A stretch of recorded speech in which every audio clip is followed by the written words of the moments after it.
So, welcome to my review of Buffy the Vampire Slayer Season 4. Long time coming, and I'm always nervous when I do the reviews, because I'm like, what if everyone hates what I have to say? But even more so with this, because going into Season 4, it felt like a whole different ball game in terms of like reacting to the Buffyverse, because obviously I was starting Angel at the same time, which was completely new, and I didn't really know how to negotiate that. Were people going to like the order that I'd chosen to watch things in?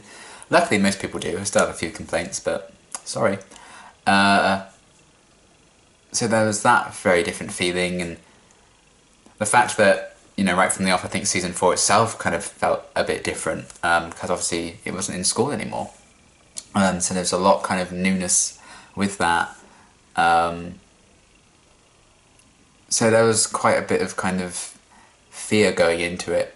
Can I keep up the enjoyment and the pace and still feel the flow of the season, even when I'm like sometimes having to switch to Angel, and vice versa really with both shows. That was kind of something that made me feel a bit nervous going into it, but I feel like overall it worked out pretty well.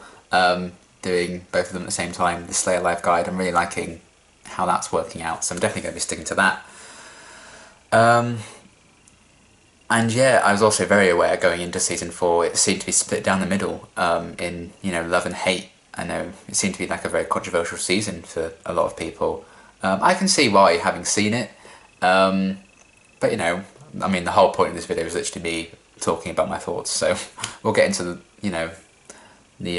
little details throughout the video. God knows how long this is going to be. My reviews do tend to go on for quite a bit. My Season 1 review was like 45 minutes.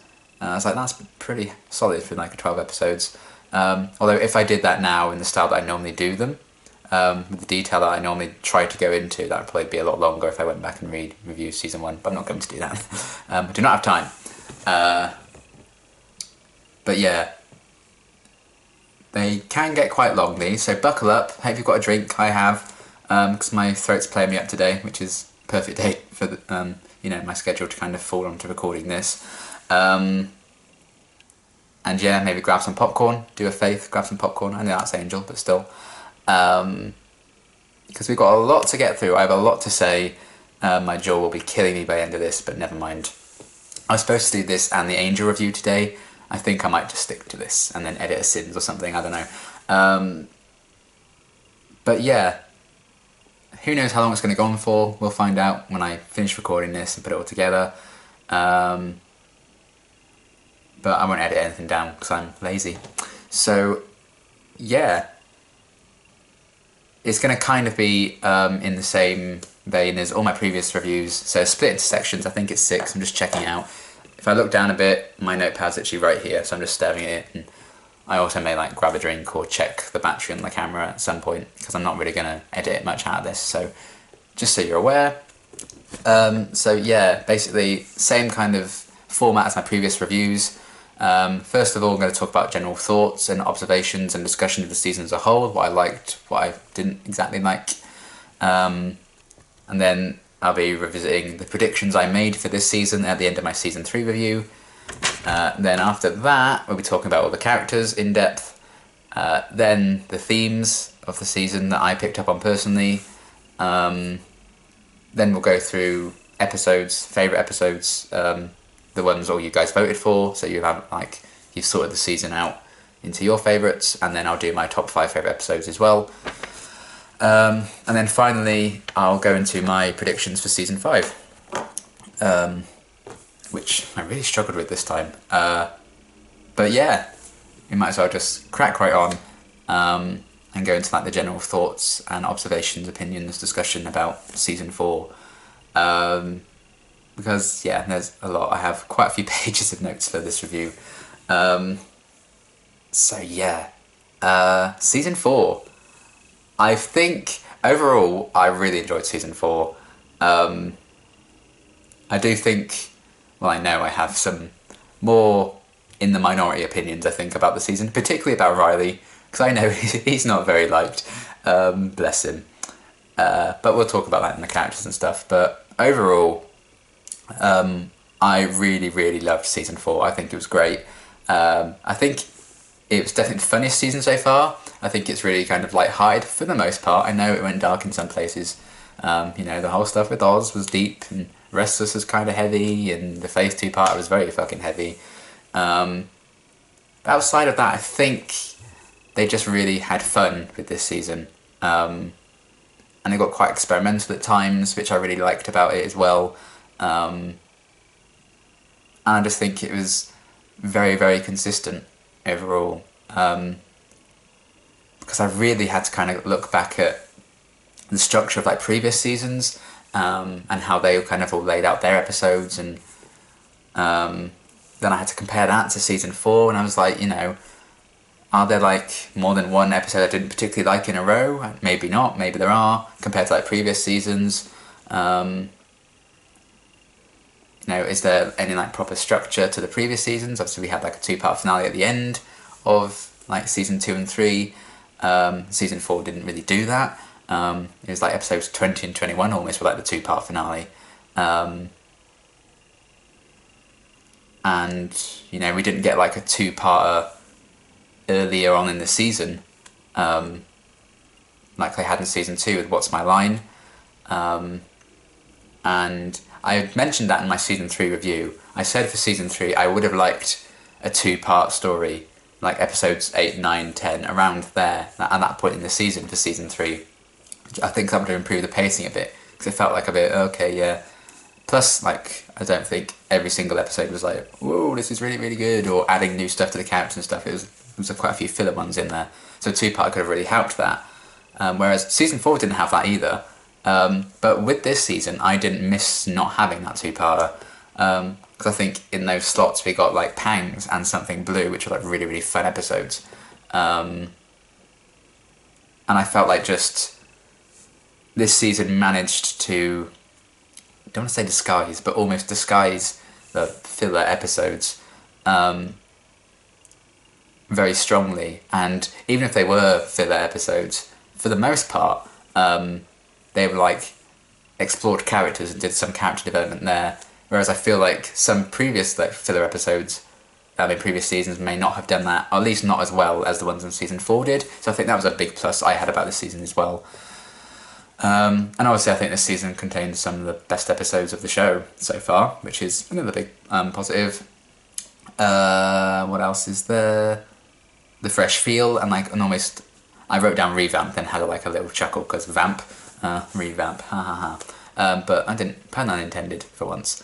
But it really felt like a new show and also the same show. I think they really managed that balance very, very well. I like how they kind of really reinvented themselves this season and took the chances. And this was the perfect time to do that and have experimental episodes like Hush, for example. And, by having a classic season finale episode be the penultimate episode of the season, I feel like season 4 was very experimental in that way. This was kind of the great time to do that because, they've just left high school, so there's like an end of an era almost with that. And this was going to be like a new setting and new locations in the season, so it made sense that they would really try a lot of new stuff because they were going to be doing that anyway. So yeah, I really enjoyed that and seeing like all these new locations and stuff, because we didn't. They visited Snyder High, I think in Doomed, I think it was, when it was still blown up and shit. And we went back to Buffy and Joyce's house a few times. We didn't go to the Bronze a lot, but we still went there. So still like some familiar stuff, but a lot of the stuff I think was quite new, which I really enjoyed seeing. And yeah, I just think overall there was some really consistently good quality with season 4. Because in like previous seasons it would be like fantastic episodes and so many great stuff, and season overall would be like really, really good, but then there might be like 2 episodes in a row and I was like, I wasn't that keen on that. And honestly, season 4 didn't have that. So I think honestly, in terms of like consistently enjoying a season, this could be up there. Because I looked back at all the episodes and stuff, and I briefly kind of watched my afterthoughts and all my reactions, which I hate doing because I don't like watching myself back. But I was trying to get a feel that also helped me to kind of decide my top 5, get like an immediate feel. Because my top 5 is not exactly what I was expecting.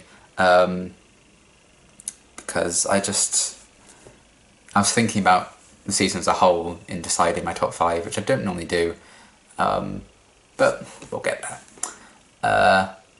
But yeah, I think with season 4, I wasn't that big on Beer Bad, and I did not like Where the Wild Things Are.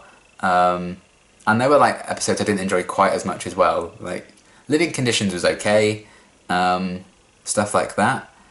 But I would easily like watch those episodes again because they had like the Buffy zoom in and stuff like that. It was really funny.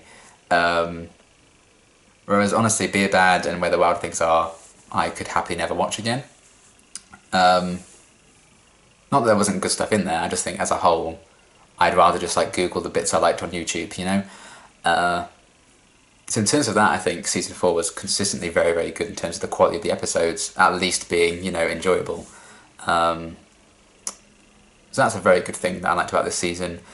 In terms of perhaps an improvement, I think it's kind of quite a general opinion, that the overall like story arc and the big bad for season 4 weren't the strongest we've had. With the initiative and with Adam and stuff like that. I mean, for me personally, it was more so the big bad wasn't as strong as opposed to like, the overall story arc, because I actually quite liked what they did with the initiative. I actually thought it was a very interesting thing to do, and not at all what I expected from Buffy when I like started the show and got the flow of it and got the feel of what the show was trying to do. When I got to season 4, I was like, they're doing like a underground military base thing. I was like, that doesn't feel very Buffy, but for me it still kind of worked. But I also understand the fact that I just said then it doesn't feel very Buffy. That would be why some people obviously didn't enjoy it. So I can completely understand that as well. But more so I think for me, maybe the big bad needed a bit of work. But I can also somewhat forgive it because obviously they had bigger plans with like Walsh, and then the actress left, just like with Oz earlier in the season. So again, I just kind of enjoy it for what it is. Kind of like with season 1, I just enjoy it for what it is, and I actually really, really love season 1 a hell of a lot. Apart from Teacher's Pet, Teacher's Pet can go fuck itself. But yeah, I mean, I enjoyed some aspects of Adam quite a bit as a big bad, and I did feel like he looked very kind of season 1-esque to me.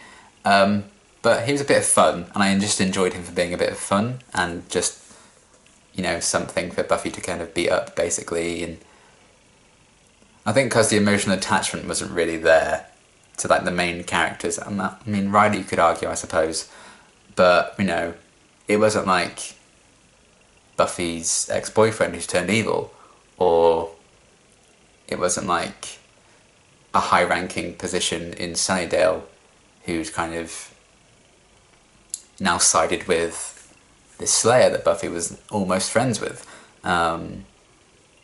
or this like master vampire guy who literally killed Buffy. So because there wasn't like that personal tie, I think, to the big bad and the main characters, that's maybe why it fell a bit flat in some aspects, and why Adam isn't, I think, going to be fondly remembered as like the best big bad of them all. For me, I think Angelus is going to be hard to beat. I think he still probably is my favourite big bad. I did really enjoy the Mayor, but I think Angelus just tops it for me. And please don't come at me for the way I say Angelus or Angelus. I pronounce it differently all the time, okay? Same with Anya. I say Anya. Please leave me alone. So yeah, not the greatest like overall arc, but I still quite liked what they were doing with the initiative. But I think more so I do tend to agree that Adam wasn't the greatest big bad, even if I can enjoy him for what he was, and I think he did offer some interesting stuff. Like the concept of him like being made from all these different like demons and humans and all these different parts, and therefore feeling like he doesn't really belong to any particular thing, I thought was a very interesting idea. I just wish they kind of explored that aspect a bit more than just, I have a spiky arm, stab, that's how I'm the threat, which is kind of what they went with in the end, but there we are. So yeah, there was that. But I do kind of like that the big bad before Adams, kind of like the initiative almost, and Walsh obviously. And I did like the fact that the big bad was almost like this huge like group of people, this huge like corporation, this whole military kind of campaign. And it wasn't just like one or two people were like the big bad, like Spike and Drew, like the big bad, or Angelus, or the mayor, or the master. And it wasn't like individuals as the big bads, it was like this big group. I quite liked that. And it's kind of a similar thing to what Angel did with its first season alongside this, with Wolfram and Hart. So I kind of liked that kind of connection as well. And speaking of Angel, I thought the crossovers did a really great job overall. I mean, the one in Pangs, it was nice having Angel show up, but obviously I don't feel like, for the most part, he didn't have a huge kind of role to play in like the main plot and like solving the situation and stuff. He was kind of just there. So I think they could have tweaked that a little bit, how Angel was like brought into Sunnydale. But still, I did enjoy his presence, and obviously in the Yoko Factor, it was kind of them making amends for the events of the Faith two-parter on Angel. And I also like talking about parallels, how the Faith two-parters in both this season and Angel season 1 were kind of like huge turning points. I quite liked that parallel as well. But yeah, the Yoko Factor was an interesting crossover too, and we had like the phone call in episode 1s of both the seasons. And yeah, we had episode 8s and episodes 19/20, depending on the show, the crossovers there. So I think overall they worked very, very well, and I hope they do continue to do that in future seasons. Because sometimes crossovers might like detract from the story a bit of like the main show, or not feel quite right because the shows are very different or have their own identities. But I think they did that very, very nicely with Buffy and Angel. So I love those crossovers. And then the cast, incredible as always. And I think, you know, a lot of the production values and stuff for the season were, for the time, for the most part, very, very high as well. Still don't like the werewolf outfit that much. And yeah, some designs are always going to be better than others, but that's just the nature of TV really. But I think the cast were consistently great, as they always are. I love that so many of them got to flex their like comedic muscles this season. Obviously Xander's a very comedic character anyway, for the most part. So it wasn't a huge change in terms of that aspect, but we saw a lot of, you know, we saw quite a few funny sides to Buffy in this season, which I really appreciated. And we had like singing Giles, stuff like that, and obviously we had some new kind of core additions to the cast as well, like Riley and Anya and Tara. They all joined, and I think they were all great as well.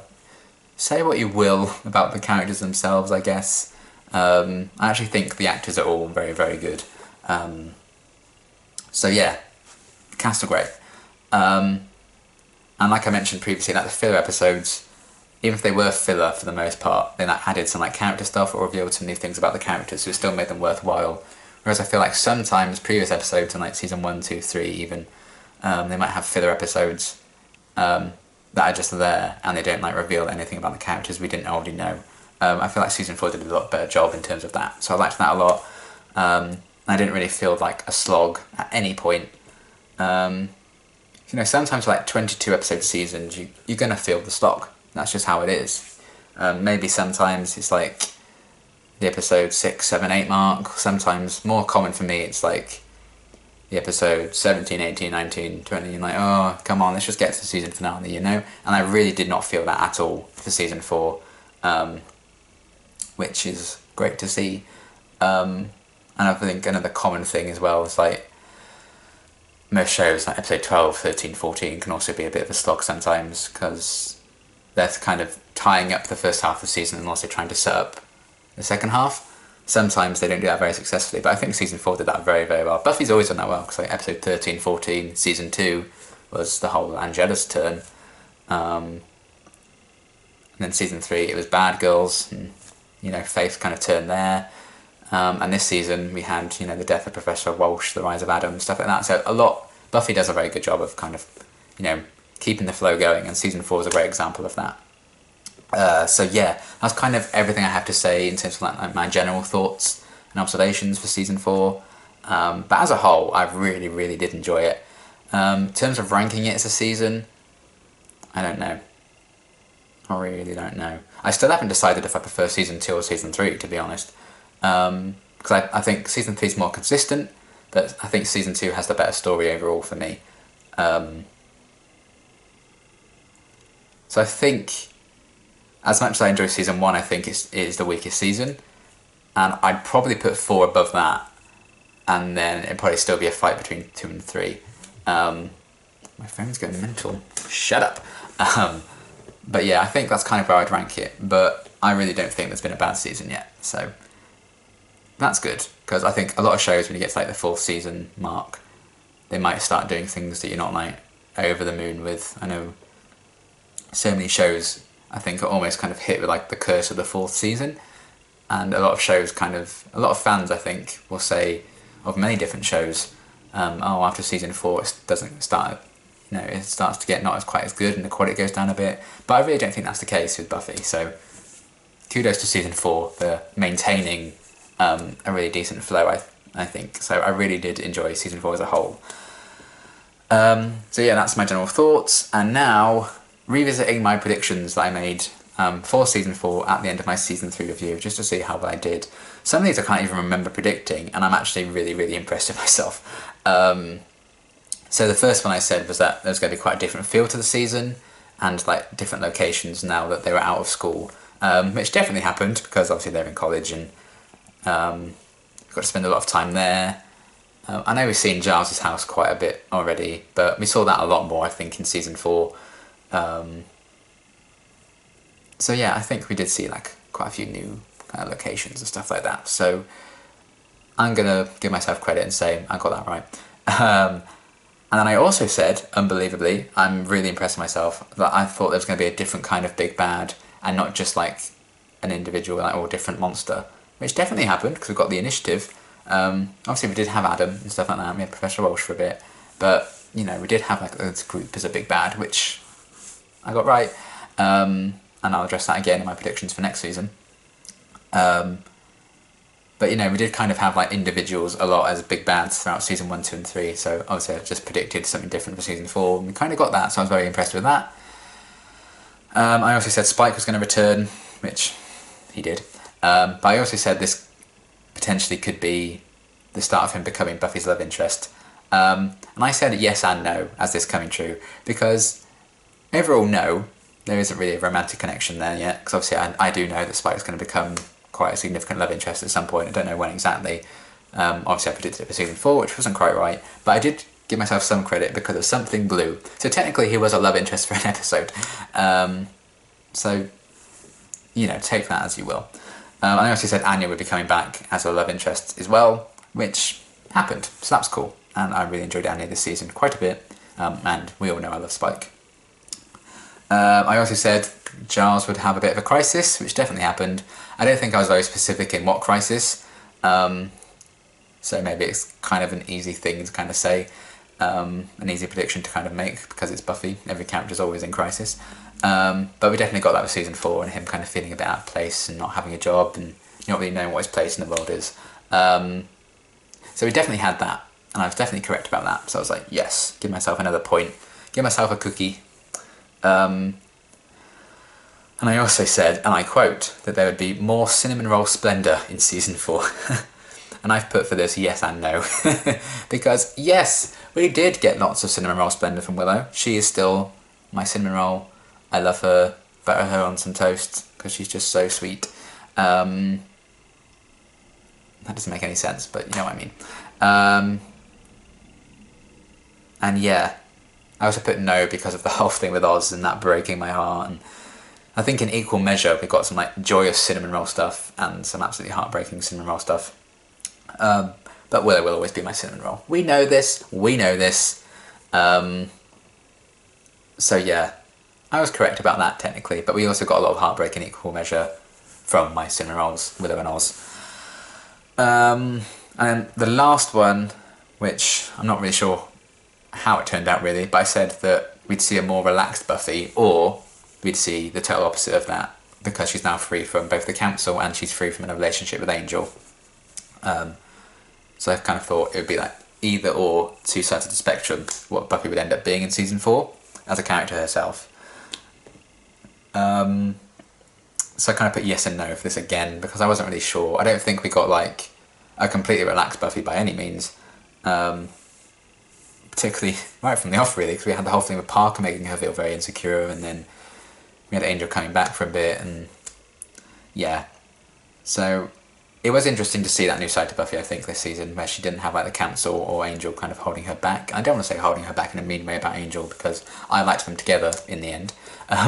From season 2 onwards, I stopped kind of gagging at them. But yeah, I don't think I got that exactly spot on in terms of where Buffy went as a character. But they did do some very interesting stuff with Buffy, I think, this season. So yeah, I think that was all the predictions I actually made, I think. Let's just check. Yeah, that's all of it. So I think overall, with my predictions for this season, I did a really good job. I'm very impressed with myself, I will not lie. I'm trying to get my journal to stand up on an open page so I can read it properly. But yeah, I thought I did very, very well, prediction-wise. And actually really struggled to come up with anything for season 5 predictions, but we'll get there in 2-3 hours, we'll see. Hopefully they won't be ridiculously long. So yeah, now we're going to talk about the characters, and I'm still kicking myself my season 3 review because I completely forgot to talk about Wesley, and I'm still so annoyed. But I can't talk about him in this one. I mean, I kind of mentioned my thoughts anyway in like the actual reactions to season 3, and I'll talk about him a lot in my Angel review, obviously. But I'm still kicking myself that I missed him out. So I'm kind of paranoid that I have missed some characters out. I'm not talking about every single character that showed up, obviously. But I'm just going to kind of go through my thoughts on some of the major characters in season 4, and kind of my thoughts on them as a whole and where their stories went, and kind of their role to play in the overall season, as I always do. You know, if you've seen my previous reviews, you know kind of what the character section is all about, and it normally takes quite a while, and I've written quite a few characters down. So we're going to start with like the main cast first, obviously, or at least if they were credited as such during season 4 at any point. So it makes sense to kick off with Buffy. We normally do. I really enjoyed Buffy in this season. I mean, I always do enjoy what they do with Buffy every season. But I loved seeing quite often the funnier sides to her. Be it just naturally her as a character, or when she's like affected by a spell like Be Bad or something blue, for example. She actually got affected by quite a few spells this season, didn't she? We had, well, the Beer in Be Bad, we had the spell in Something Blue, we had the spell in Primeval. So that happened a few times. Interesting. But I did enjoy seeing the more light-hearted and comical side to Buffy eventually, like with Living Conditions, the zooms in, on the, eating the sandwich and stuff like that. It's hilarious. I liked seeing a sometimes more carefree Buffy. Obviously, she still has her duties and stuff like that, and she's still very much aware of them. Seeing her try and juggle the college life with the Slayer life, with the boyfriend life, you know. It's a very interesting kind of thing. I mean, we saw many characters struggle with trying to adapt. I think a big thing this season actually was adaptation, which is a theme I did not mention. So just take that as a theme that I came up with, even if I forget to mention it later on, because I probably will. But yeah, just like adapting to new situations, new people, new relationships was something all the characters particularly did this season, because most of them went to college, or some of them are just adapting to not being at college and their new life, you know, after high school. Even for Giles. So yeah, seeing Buffy kind of try and deal with that was really interesting. And seeing her growth, I think, this season has been really, really cool. Because she started, you know, she just kind of like cracked it with like the high school life, I think, when she got her reward in the prom and she got everyone on her side in Graduation Day Part 2 to take down the mayor. Everyone was kind of fighting for her, and, you know, they're at her beck and call almost. Suddenly she's at college and she doesn't have that anymore. She doesn't have all those people on her side anymore. She just has, you know, Xander and Willow and Giles, that kind of little group again. And I think she just definitely struggle with that at first, and you know, she gets told off by a professor and sent out at some point, and she really struggles to keep up with the workload. You know, she has a roommate she doesn't particularly like, and yeah, she doesn't quite feel like in her place and like she belongs. I mean, a big thing in the first episode was even with like Sunday, and Buffy got her ass kicked at one point, and it was about finding her groove back, getting that back, and we definitely saw that in a big way this season. And then that was put to the test with the initiative. As she kind of got roped into that, we saw her growing apart from her friends a bit more, which is another big thing this season. You know, growing up and growing apart.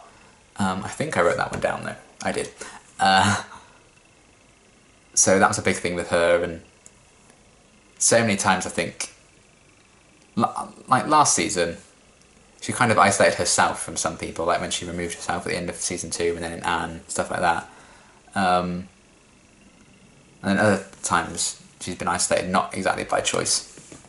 And I think a big part of that was just the way of the initiative and how that worked, and her getting, you know, joining that, however briefly, and then getting involved with Riley. She's spending a lot more time with him, seeing that all kind of, so much distance kind of happening behind the scenes almost, and not without them really realising it with Buffy and her friends. So that was why it was really cool to see in Primeval them all kind of come together with that spell and take down Adam in that way. So yeah, I really did enjoy Buffy's arc this season. I can't talk about, you know, all the intrinsic details of every single character because we would be here all day. But those are some of the big things I think with me that I really enjoyed. And Sarah Michelle Gellar is fantastic. She's always brilliant. She absolutely kills it. Particularly in the Faith 2 part, I think she was fantastic. I keep thinking about her best performance and I'm like, well, that's an Angel episode. So yeah, that was still really cool to see her development this season, and to see her go from strength to strength, and to see her be tested more than ever. And as her friends have been distanced with herself, she's truly learned just how much she values having her friends around her. I think that's kind of what she was getting at with the first Slayer and Restless as well. So I like seeing her kind of go on that journey and learn that. And, you know, she's always had to grow up ahead of her time, I think. She's always seemed a lot older than her age just because of her Slayer duties. But now she really is growing up because she has to in real life terms as well, because of going to college and stuff like that, and moving up in the world. So seeing her kind of try to balance all these different things, and yet still we got to see a more kind of light-hearted and comedic side to her, I think is pretty commendable about how strong Buffy is as a character. So yeah, I really enjoyed her this season. And then Xander. I've been really excited to talk about Xander, because I love being positive. And we know I did struggle with Xander a bit in season 3, quite a bit, after the whole Willow thing that I tried to erase from my mind on a daily basis. And just his attitude and stuff. I mean, he's always been kind of problematic in like some of the things he's said and done, stuff like that.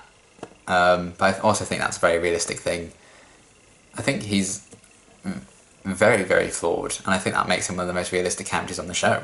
And I truly believe season 4 for me is Xander's best season. I've never liked him more than I've liked him in season 4, right from the premiere, when he was like, oh, what would Buffy do? And he really like helped her through it and became her heart in that primeval spell, or at least represented it.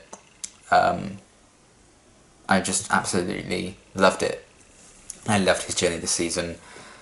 Seeing him form this genuine connection with Anya was really, really great, and very wholesome to see him form, you know, a long-lasting bond with someone. Obviously, he's with Cordelia for quite a bit, but I don't know, I feel like him and Anya could last, you know, a lot longer.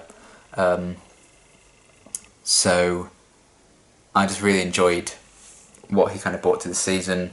I think it did help that Angel wasn't around all the time, because, you know, Xander was never Angel's biggest fan, and sometimes that could like grate and get a bit samey. So the fact that he wasn't around like all the time was probably really helped with why I think this was Xander's best season as a character, and me just absolutely loving him. And I really enjoyed and related to his struggle of not really knowing where he fits after education's over, and going through all his different jobs and stuff like that, and feeling a bit out of place in the group, as we've seen him go through quite a bit, particularly in like the Zeppo last season. It was great to kind of see how much... I don't think he even has realised how much he's grown up. So he still makes the odd inappropriate comment, I know. I mean, one of the ones I can think of was literally in Willow's dream, so technically it wasn't really him, but still. He still has those moments, obviously, and I think that's just Xander. He's still a very young guy, isn't he? But I really do think if you compare him to season 1 and you compare him now, he's grown so much, but I think he has such low self-esteem he wouldn't think he's actually changed all that much, which is kind of sad when you think about it. I mean, if you compare to, like, I think it was Prophecy Girl, where he kind of told Buffy how he felt about her and she kind of rejected him. He took that really badly and almost childishly in many, many ways. I don't think he ever quite got over that rejection. And then we look at Restless in that bit where Buffy calls him Big Brother, and he seems quite almost hurt by him being called a brother, almost like the ultimate friend zone. You're my family. Fast and Furious. He got Fast and Furious. Fast and Furious. I guess. I mean, I've made up a verb there, but you know. Family. You're going to turn your back on family.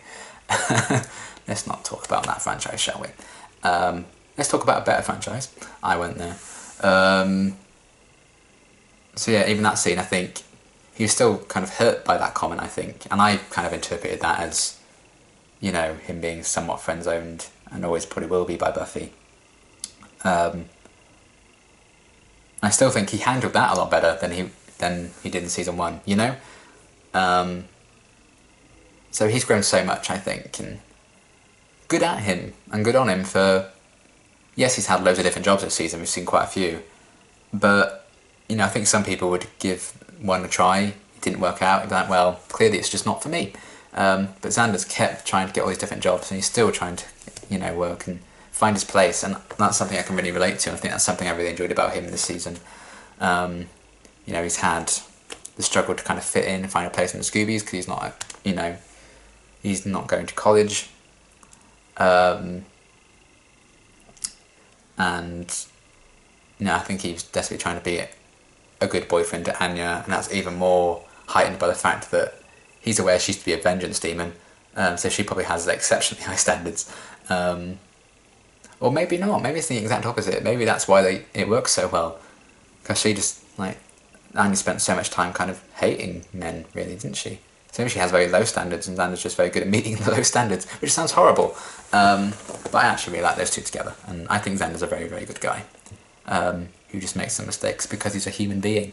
I actually think he's one of the most realistic characters in the show, and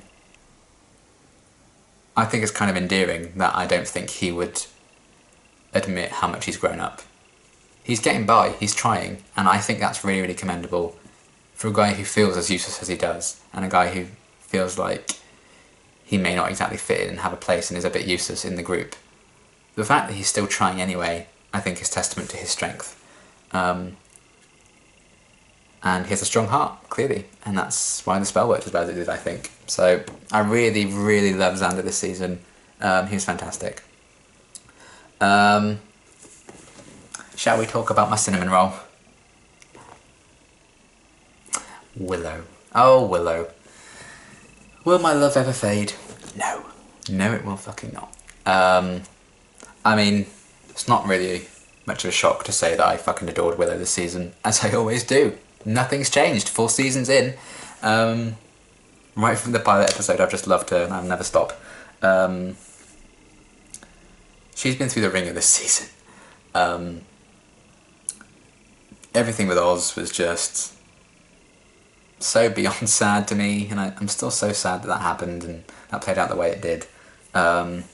Which is why I'm very grateful to New Moon Rising as an episode, because that really did give me a lot of the closure I think I needed and didn't realise that I needed, for that absolute heartbreak that was A World at Heart.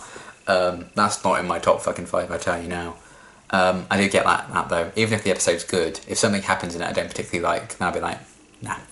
And that's kind of how I feel about World at Heart. So, sorry to the World at Heart fans. But yeah, Willow, I liked them exploring even more so than in season 3, you know, the use of her magic early on. You know, Oz expressed concern that she was getting too wrapped up in it. But then she met Tara, and you know, they kind of support each other through that process, which I think is very interesting. And I hope they kind of continue to explore Willow turning to magic almost at every turn. You know, when Oz broke her heart, magic, gonna break his heart, and I don't know what she was exactly going to do to him with that spell. Him and Veruca even. But I hope they continue to explore this like growing almost addiction. I think she's almost addicted to using magic. I mean, I think that's somewhat a good thing because we obviously had that spell that helps defeat Adam. But I think that's a very interesting thing for them to explore. I liked the exploration of her sexuality this season as well. In a time where I think it was still very new and brave to do that. I mean, still fucking new and brave to do that now, unfortunately, which I think is very sad. But yeah, exploring, you know, who Willow loves and who she can open her heart to this season, I thought was really well done. For the time, anyway, because they kind of had the restrictions of what they could show. I don't think they were allowed to like show a kiss or anything, which I think is a bit harsh. But well, it's not harsh. It's not fucking unfair, really. But with all that aside and bearing those things in mind, I think they actually had quite a sweet little story going on with Willow losing Oz and healing her heart, and then kind of moving on with Tara. I think it was done very delicately, and obviously paralleling the relationship between Willow and Tara with like magic and spells, I thought worked very, very well.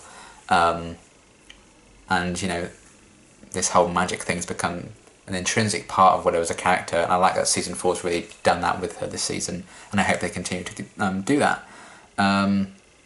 But yeah, Alison Hannigan's just, oh, she's fantastic. Seeing her cry always makes me cry. So yeah, Willow has been through so much shit this season, as most characters have, but the whole thing with Oz was really, really sad, and I'm still sad about how that all went out and played out. But I think Willow has come back stronger for it, and she's grown up a lot as well. She's shown a lot more independence, and I'm very happy that she seems to have found herself in this like relationship with Tara, you know. And I'm always happy for them to explore new sides to Willow, and this was one I wasn't exactly expecting them to explore. But I'm not mad that they did, because I feel like it does make sense. And they had the whole line in Doppelgangland, she was like, I think I'm kind of gay, when she was talking about her doppelganger. Then Angel kind of said, you know, he's kind of hinting that that's not necessarily like completely different things between the two Willows.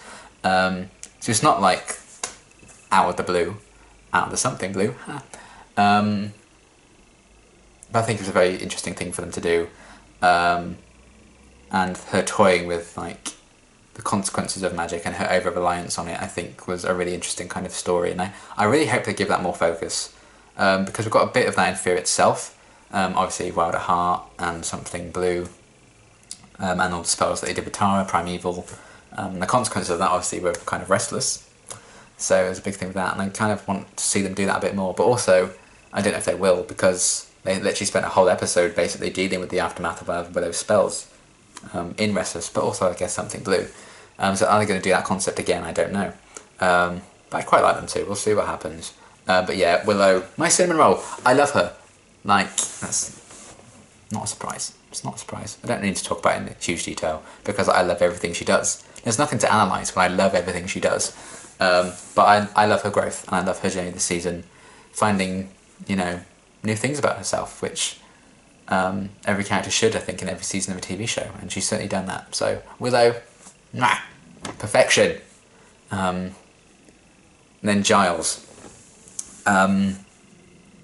I've loved seeing Giles. That's a big development this season. I hope that sticks around. That was really cool. We saw a lot of new sides to him in terms of that side. Got a bit of a glimpse into like him finding things to do outside of just being a watcher and stuff like that, and not really having a job, floating around this season. Yeah, Giles this season had a very interesting story as well, I think. you know, I mentioned earlier on in the season, you know, why was Giles even in this episode? He didn't really need to be in it. And then that kind of dawned on me that was the point. Because he was kind of forcing himself in these situations, like when he went to the Bronze for a night out with everyone. That was so funny. Almost like a midlife crisis was kind of his storyline this season. Because he's, you know, didn't find the job. I hope he gets to find something else soon though. Like, he needs to pay the rent. So I really enjoyed seeing that kind of be explored. Because we got that with Xander. And it's kind of a very similar almost story with those two. But obviously we have a young guy in Xander and an older gent. I don't want to say old as in, oh, it's time to lie down in a coffin, isn't it, Giles? No, he's not that old. He's still, you know, very, very young.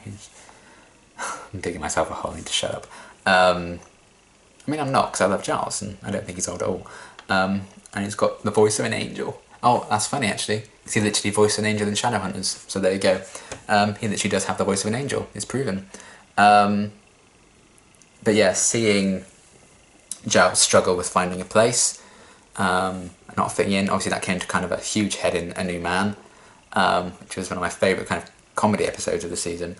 So that was great, them exploring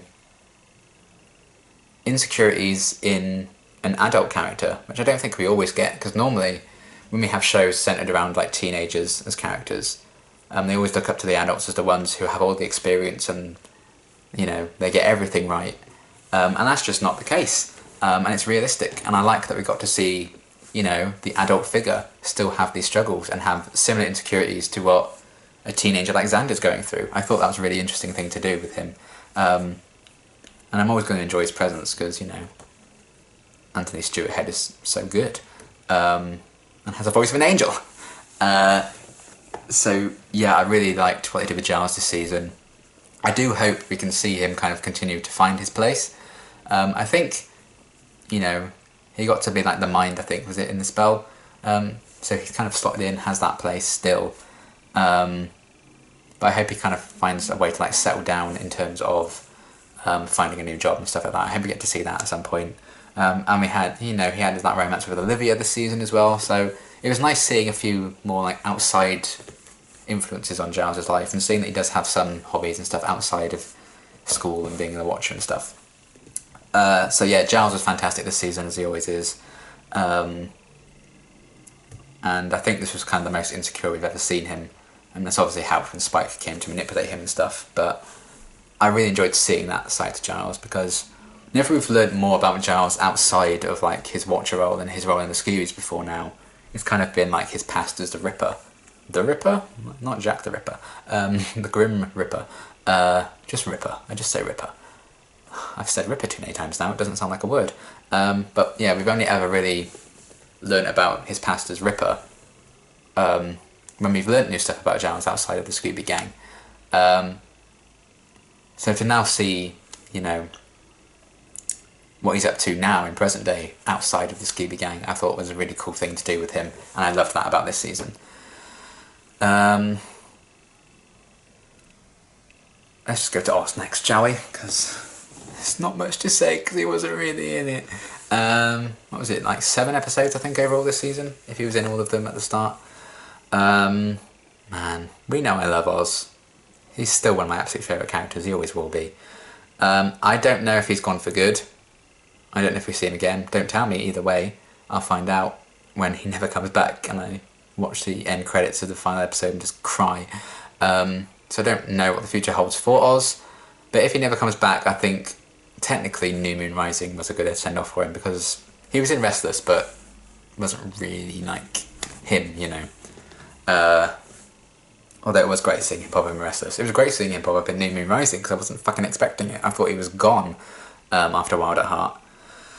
But yeah, that episode gave me the closure I didn't know I needed, which was fantastic. But yeah, Oz, I love him so much. Seth Green's great. I really liked them kind of exploring the insecurity with him, his fear of like the wolf and the fear of that side of him kind of taking control and hurting the people he loves, and ultimately that kind of ended up happening, which is really sad. But I like how that kind of was set up in Fear itself. I would have liked a bit more setup, but obviously because of Seth Green's quite rushed departure, I understand that that wasn't how it was meant to be. And honestly, I think the good thing that came from this was the fact that the love triangle with Willow, Oz and Veruca ended up not lasting the whole season like was planned, because I would have fucking hated that. So I'm very glad that that didn't happen, to be honest. Love triangles, like, I just don't care about love triangles now. So yeah, we didn't get a lot of Oz this season for obvious reasons, but I like that they explored that insecurity with him, and I love that he has gotten somewhat control over it. Obviously, finding out Willow had moved on really upset him, and that caused like a change, and he's not completely, you know, healed himself yet, but he's definitely working on it. I like that he cares and loves Willow so much that he distances himself from her. He didn't handle it in the perfect way, by any means, any fucking means. It was such a heartbreaking kind of departure, and I'm still so sad to lose him. Because I do think there's kind of an Oz-shaped hole in the Scoobies. I do believe that still. I just miss the dry wit and, you know, insightful thoughts whenever Oz did occasionally speak. I kind of miss that. But I'm glad they didn't like bring in a new character to like directly replace that, who's like an Oz 2.0, like a copy and paste. And it kind of brings some like dry wit, but that's because she doesn't really understand how being a human works just yet. So it's not like Oz was directly replaced, which I think is very respectful to the character that they did that and didn't bring in like a new Oz. Because you can never replace Oz. Certainly not in my heart. So I did like his like concern for Willow and the magic and stuff like that, and the insecurities that we already talked about, and him kind of going away. It's so sad to lose him. I really do hope we see him again, but I really don't know if we will, because New Moon Rising felt very kind of definitive, at least for the end of Oz and Willow. I think it was like the definitive ending for them, even though I love Willow's speech about how he's always there. I can't even talk about it because I'm going to cry. Like, I'm tearing up thinking about that speech at the end of New Moon Rising. But that's how much they mean to me. And I know I get a lot of comments about what I said when I was like, I'm always going to fulfill Willow and Oz. I truly believe that. I said that in a reaction. I think it probably was New Moon Rising, but I'm not against Willow and Tara by any means. And I got quite a few comments like, oh, just wait. You're going to change your mind. Like, this is why I love Willow and Tara. I have my reasons for loving Willow and Tara. You're going to love them more too. But I have my reasons for loving Willow and Oz in the same way people have reasons for loving Willow and Tara, which is why I think I'm always going to prefer them. And yeah, I can't lie and say, oh, I wish things, you know, were different. I'm not going to say, like, if they gave me the choice and Oz stuck around and Willow and Oz stayed together, I'd almost certainly say, yeah, thank you. But that's not the way the story went. So yeah, I'm not going to pretend that, you know, Willow and Tara are the cutest thing I've ever seen in Buffy, because for me that's still going to be Willow and Oz. Maybe that will change. Maybe. I don't know. But don't tell me that it is going to change, because that's not necessarily going to be true. That's what I'm saying. But yeah, I'm very, very sad Oz is not around all the time anymore. So I loved him. I loved how briefly we got him in this season and what they did with him in that time. And I miss him. I truly do. And I'm very, very sad that he's not around. But I still enjoyed, for the most part, what they did. I still don't particularly like the whole Veruca thing. I still don't think that was done as well as I would have liked. But still, it is what it is. I've come to terms with it. I've made my peace with it. It was a very raw, heartbroken reaction in Wild at Heart, and I can kind of understand the whole Oz pulling Veruca into the cage thing now. I still just don't think they should have gone the whole way and stuff like that. I still don't think that's particularly well done, but still, that's just me and my bias. So yeah, Oz, always great to see him. I hope he comes back. I miss him so much. And then Spike, he kind of became a main cast member this season, which is great, because I love him. I love what he brings to the table. He's so funny. He's evil but charismatic, which I enjoy seeing. If you watch my Once Upon a Time reactions, you know that's exactly how I feel about Peter Pan. Spike is the Peter Pan of Buffy. That's a sentence I never thought I'd say when I started this review, but here we are. I'm sticking that on the t-shirt now. But yeah, I really enjoyed what they did with him and bringing him into like the whole initiative thing and having him be chipped and he can't hurt people unless they're demons, which I really like the idea of. I thought that would be kind of solved by the end of the season, but that's still in there. So I don't know if that's going to be a permanent fixture of his character. But I thought it was a very interesting thing to do with Spike, kind of neuter him almost and bring him down to our level. Have to like live a day-to-day life where he can't just hunt for his food and stuff like that. He kind of has to become a bit more domestic, which I really liked seeing. But he's still very much the Spike we all know and love, in the fact that if an opportunity comes along for him to like mess with the Scoobies and be horrible to them, he'll take it, even if he can't physically hurt them. So he's still very true to his character in that sense. But I think the chip and him not being able to like hurt most of the Scoobies is an interesting kind of stepping stone for what I believe will be hopefully a redemption story for him. That's kind of what I'm hoping for. And I know him and Buffy are going to have a thing at some point, so they've got to work to that somehow, and I think the chip was a big first step towards that. I still don't know when that's going to happen, but we'll have to wait and see. But yeah, I really did enjoy Spike this season. He continues to be really funny. I loved them kind of exploring an insecurity with him, not being able to like hunt and stuff like that. I thought that was really well done. And I loved his interactions with the Scoobies, you know, the love-hate relationship he kind of has with them. Mainly hate, for sure. But we've seen a lot of comedic sides to him as well. Him working with Adam, you know, showing that he hasn't changed that much, but there's still a bit in there, I think. You know, I'm not sure, even if they had the chip out now, I'm not sure he'd necessarily hurt all the Scoobies in the way he would have done before, I think. Maybe I'm just being optimistic and naive about that, but you know,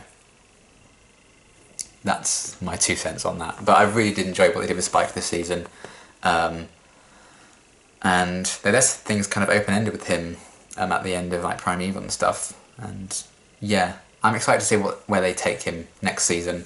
I mean, I'm assuming he's still going to be sticking around next season. Maybe he disappears for another season, I don't know, maybe we don't see him for ages now, I don't know. But I did enjoy what they did with him with the chip. I thought it was a very interesting thing to do to his character. You know, if they were going to bring him back full time, they couldn't just have him be like evil, full-blown evil vampire all the time. So it's an interesting idea that I really, really enjoyed. And I think it's kind of the beginning of him kind of becoming used to the Scoobies and hopefully starting to get along with them. But he still remains true to form as Spike, which I really enjoyed about him this season. And then, yeah, the final main cast member, Riley. Oh boy, let me just take a swig. Okay. Oh god.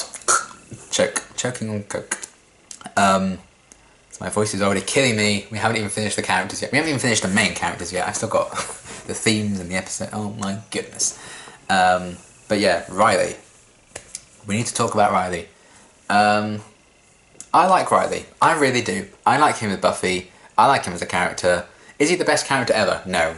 Is he well written all the time? No. I did struggle with, you know, his opinion on Oz at the start of New Moon Rising and Willow and stuff like that. And a few things about him. But I think people may not necessarily hate Riley as a character. I think they hate the aspects of Riley's character that the Initiative did to him. I think more so they hate what the Initiative did to Riley and the manipulation of him. And the result of that manipulation is what they hate about Riley, not Riley himself, but they kind of equate the two things the same. That's kind of what I think. Because I think if you just strip all that back and just look at the things Riley has done, is he the most exciting? No. But that's kind of the point of, I think, what he's supposed to be bringing to this as a love interest for Buffy after Angel. It's kind of I liked how they presented him at first like a normal guy, the chance for a normal romance with Buffy, and then we get the big reveal a couple of episodes into knowing him when he's one of the Initiative soldiers. I liked that twist with him a lot. I like where they kind of explored that with him.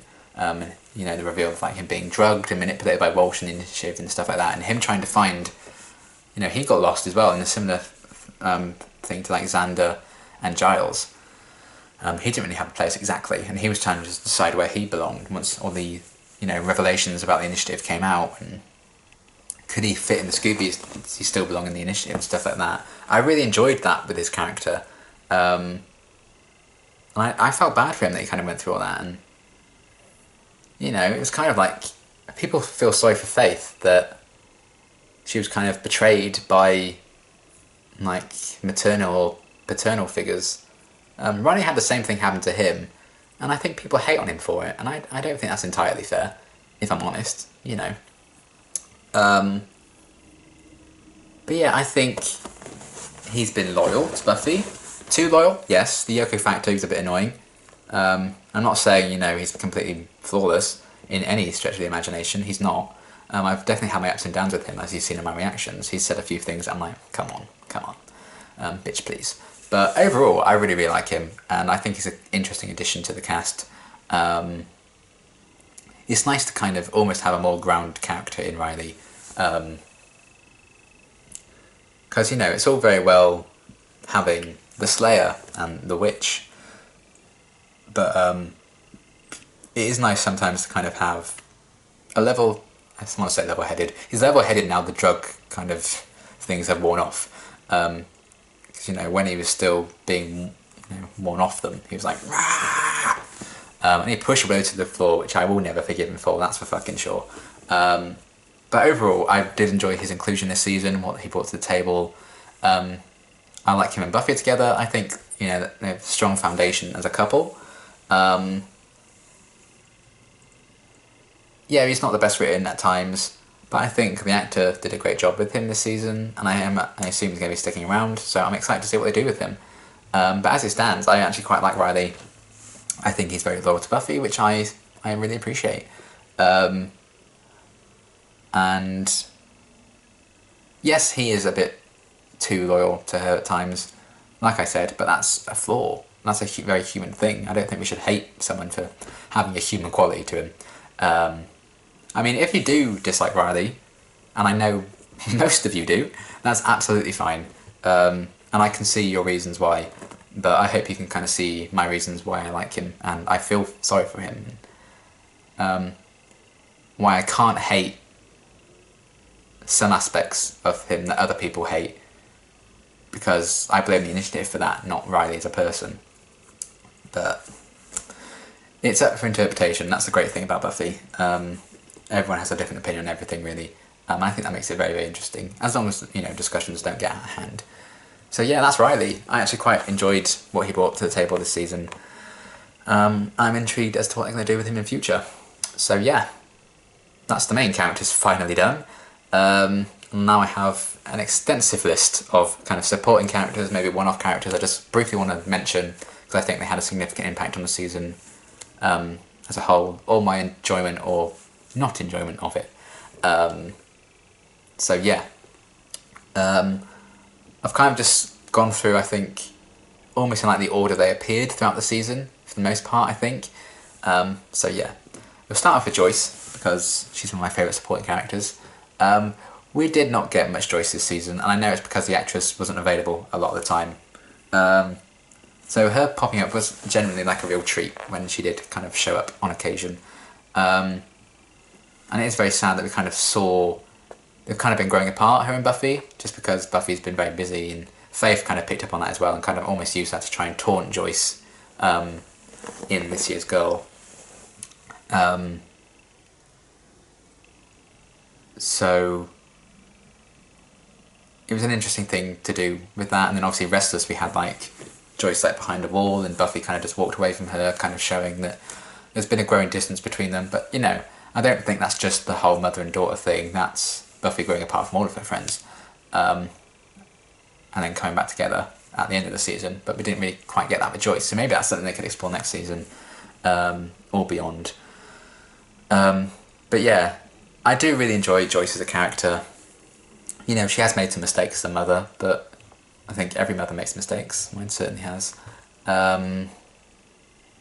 we won't get into that. But yeah, I did enjoy her presence, even though it was very, very small this season. I just always really enjoy seeing her. I think she's not always the best mother in the world, I don't think, but she tries to be, and I think that's the point, and I think that's the thing we should respect. So yeah, I love Joyce, and I enjoyed her presence this season, however briefly she did pop up for on occasions. Now I thought I'd talk about Kathy, even though she's only in the first 2 episodes of the season. She was nuts. I did have quite the roller coaster with Kathy, but I'm also wanted to talk about her because she kind of fits into one of the themes I want to talk about later on. But yeah, I thought she was an interesting character. She had a bit of fun to her. It would have been interesting to see her stick around for a bit longer, but I don't mind that it was only for 2 episodes. Because obviously it allowed us to get Buffy and Willow as roommates, so yes. So yeah, she was there. She was kind of funny at times, a bit weird. Provided some very strange and bizarre entertainment, like the slow motion clipping of nails and all those sequences. But yeah, I thought I'd bring her up just because I'm going to talk about her again later on in one of the themes. But yeah, she was there. She was somewhat interesting. And then Walsh. I love the twist of her being like involved in the initiative and stuff like that later on. And at first she was kind of just like the traditional professor everyone wants to please. And then we kind of saw a bit more how twisted and mad scientist she was as we learned a bit more about her. Then obviously she was very abruptly killed off and then came back as a zombie in the finale. Well, in Primeval, I guess. Which was kind of bizarre to see. But overall, I did kind of enjoy her presence. I would have liked to have seen a bit more of her. I think it would have been interesting to see what they were going to do with her as, like, potentially the big bad. But either way, she presented an interesting kind of obstacle to Buffy in, like, the Iron Team, trying to get her killed and stuff like that. You know, she was a bit twisted, and I thought that was kind of interesting. I kind of do wish we got a bit more of her, but circumstances are the way they are. So yeah, there was that. But an interesting character nonetheless, even though I wish we kind of got a bit more development of her. Maybe seen a bit more of her and Riley's relationship. Apart from when she watched Riley have sex with Buffy. That was fucking weird. Like, crazy. And then yeah, I thought I'll mention Sunday very briefly, because I quite enjoyed the presence she had in the premiere. She made kind of an interesting vampire with an interesting personality. I thought she was going to be sticking around for a bit longer, but no. Well and done. But I thought I'd mention her because she was a cool kind of villain for the premiere. Parker.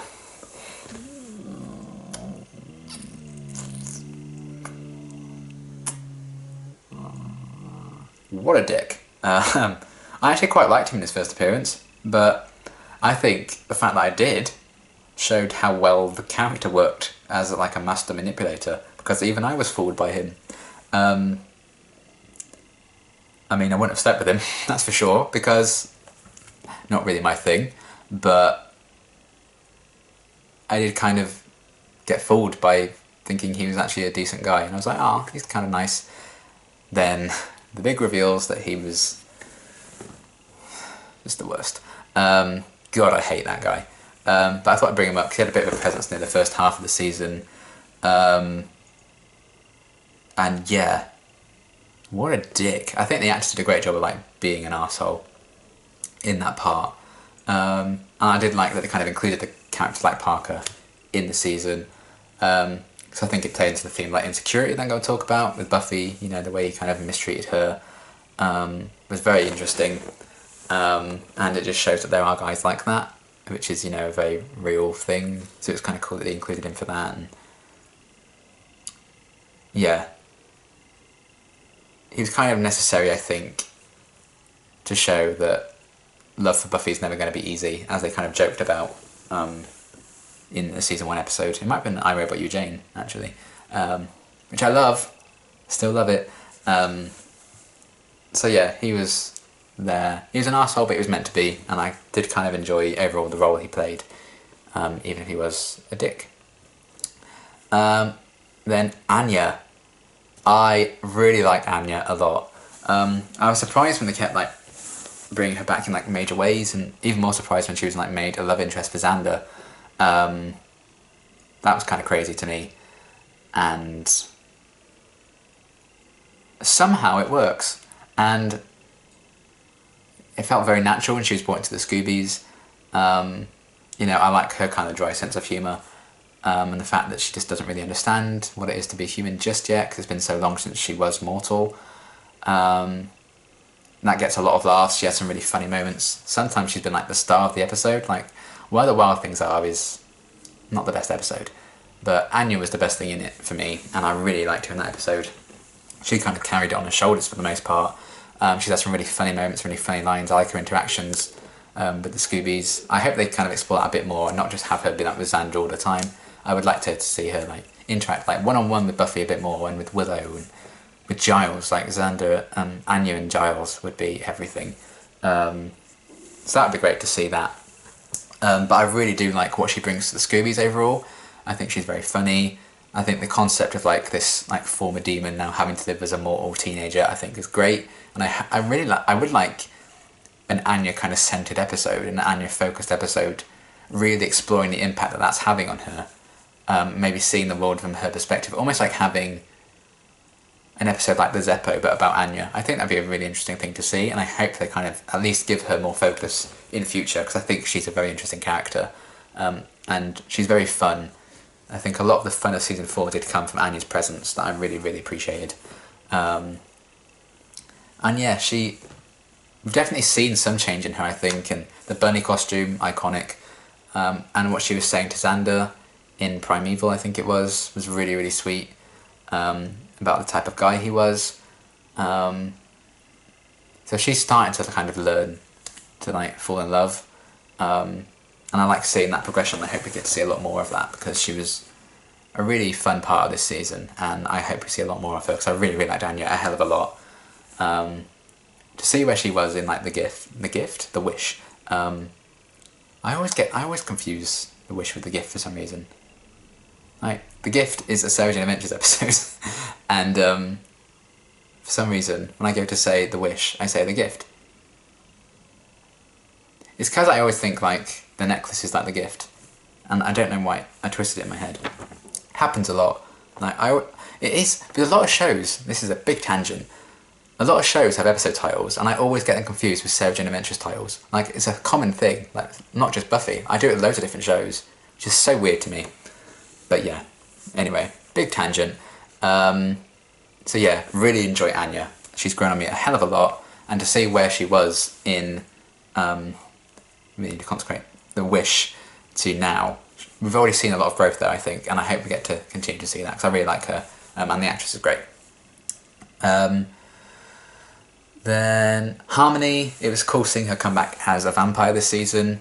She had a lot of funny moments, particularly obviously with the relationship she had with Spike, and I don't know if we'll ever see her again, but she did have a few kind of interesting moments where she popped up, and she makes a very interesting vampire. So I just enjoyed the fun she brought to this season, and I hope we see her again. She was quite funny.